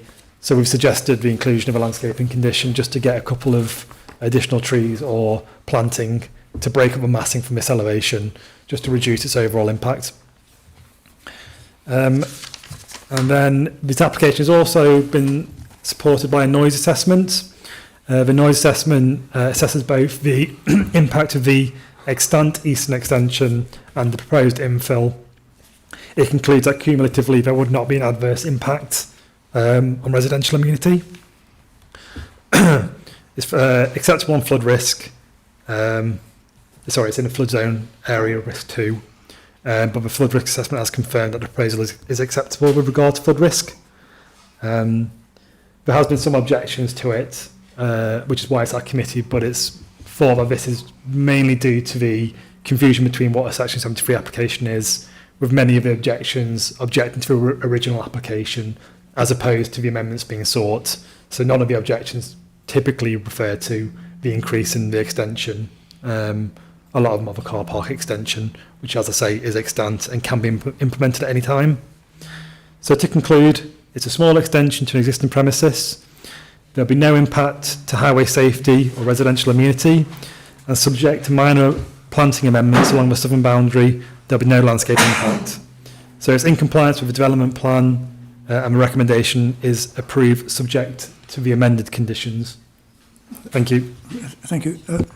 As you were showing us the photographs, could you go back to the one, that's one, and tell us what's happening to the roofs there?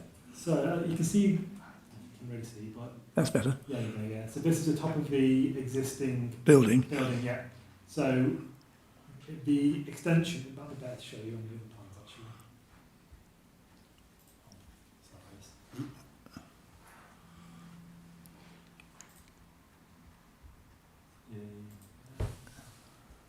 So as you can see, this is the existing. Right. Here's the existing building, existing link. Yeah. So this would be a monopitch, which would extend from the eaves of that extension. So it would extend slightly above the ridge of this line here, but not substantially. Nothing to the degree which we think would have a large-scale landscape impact. No, I was just worried that there might be a sort of long roof that would not look good in the landscape, that was all. Okay. Right, any members got any comments on this? No? Okay.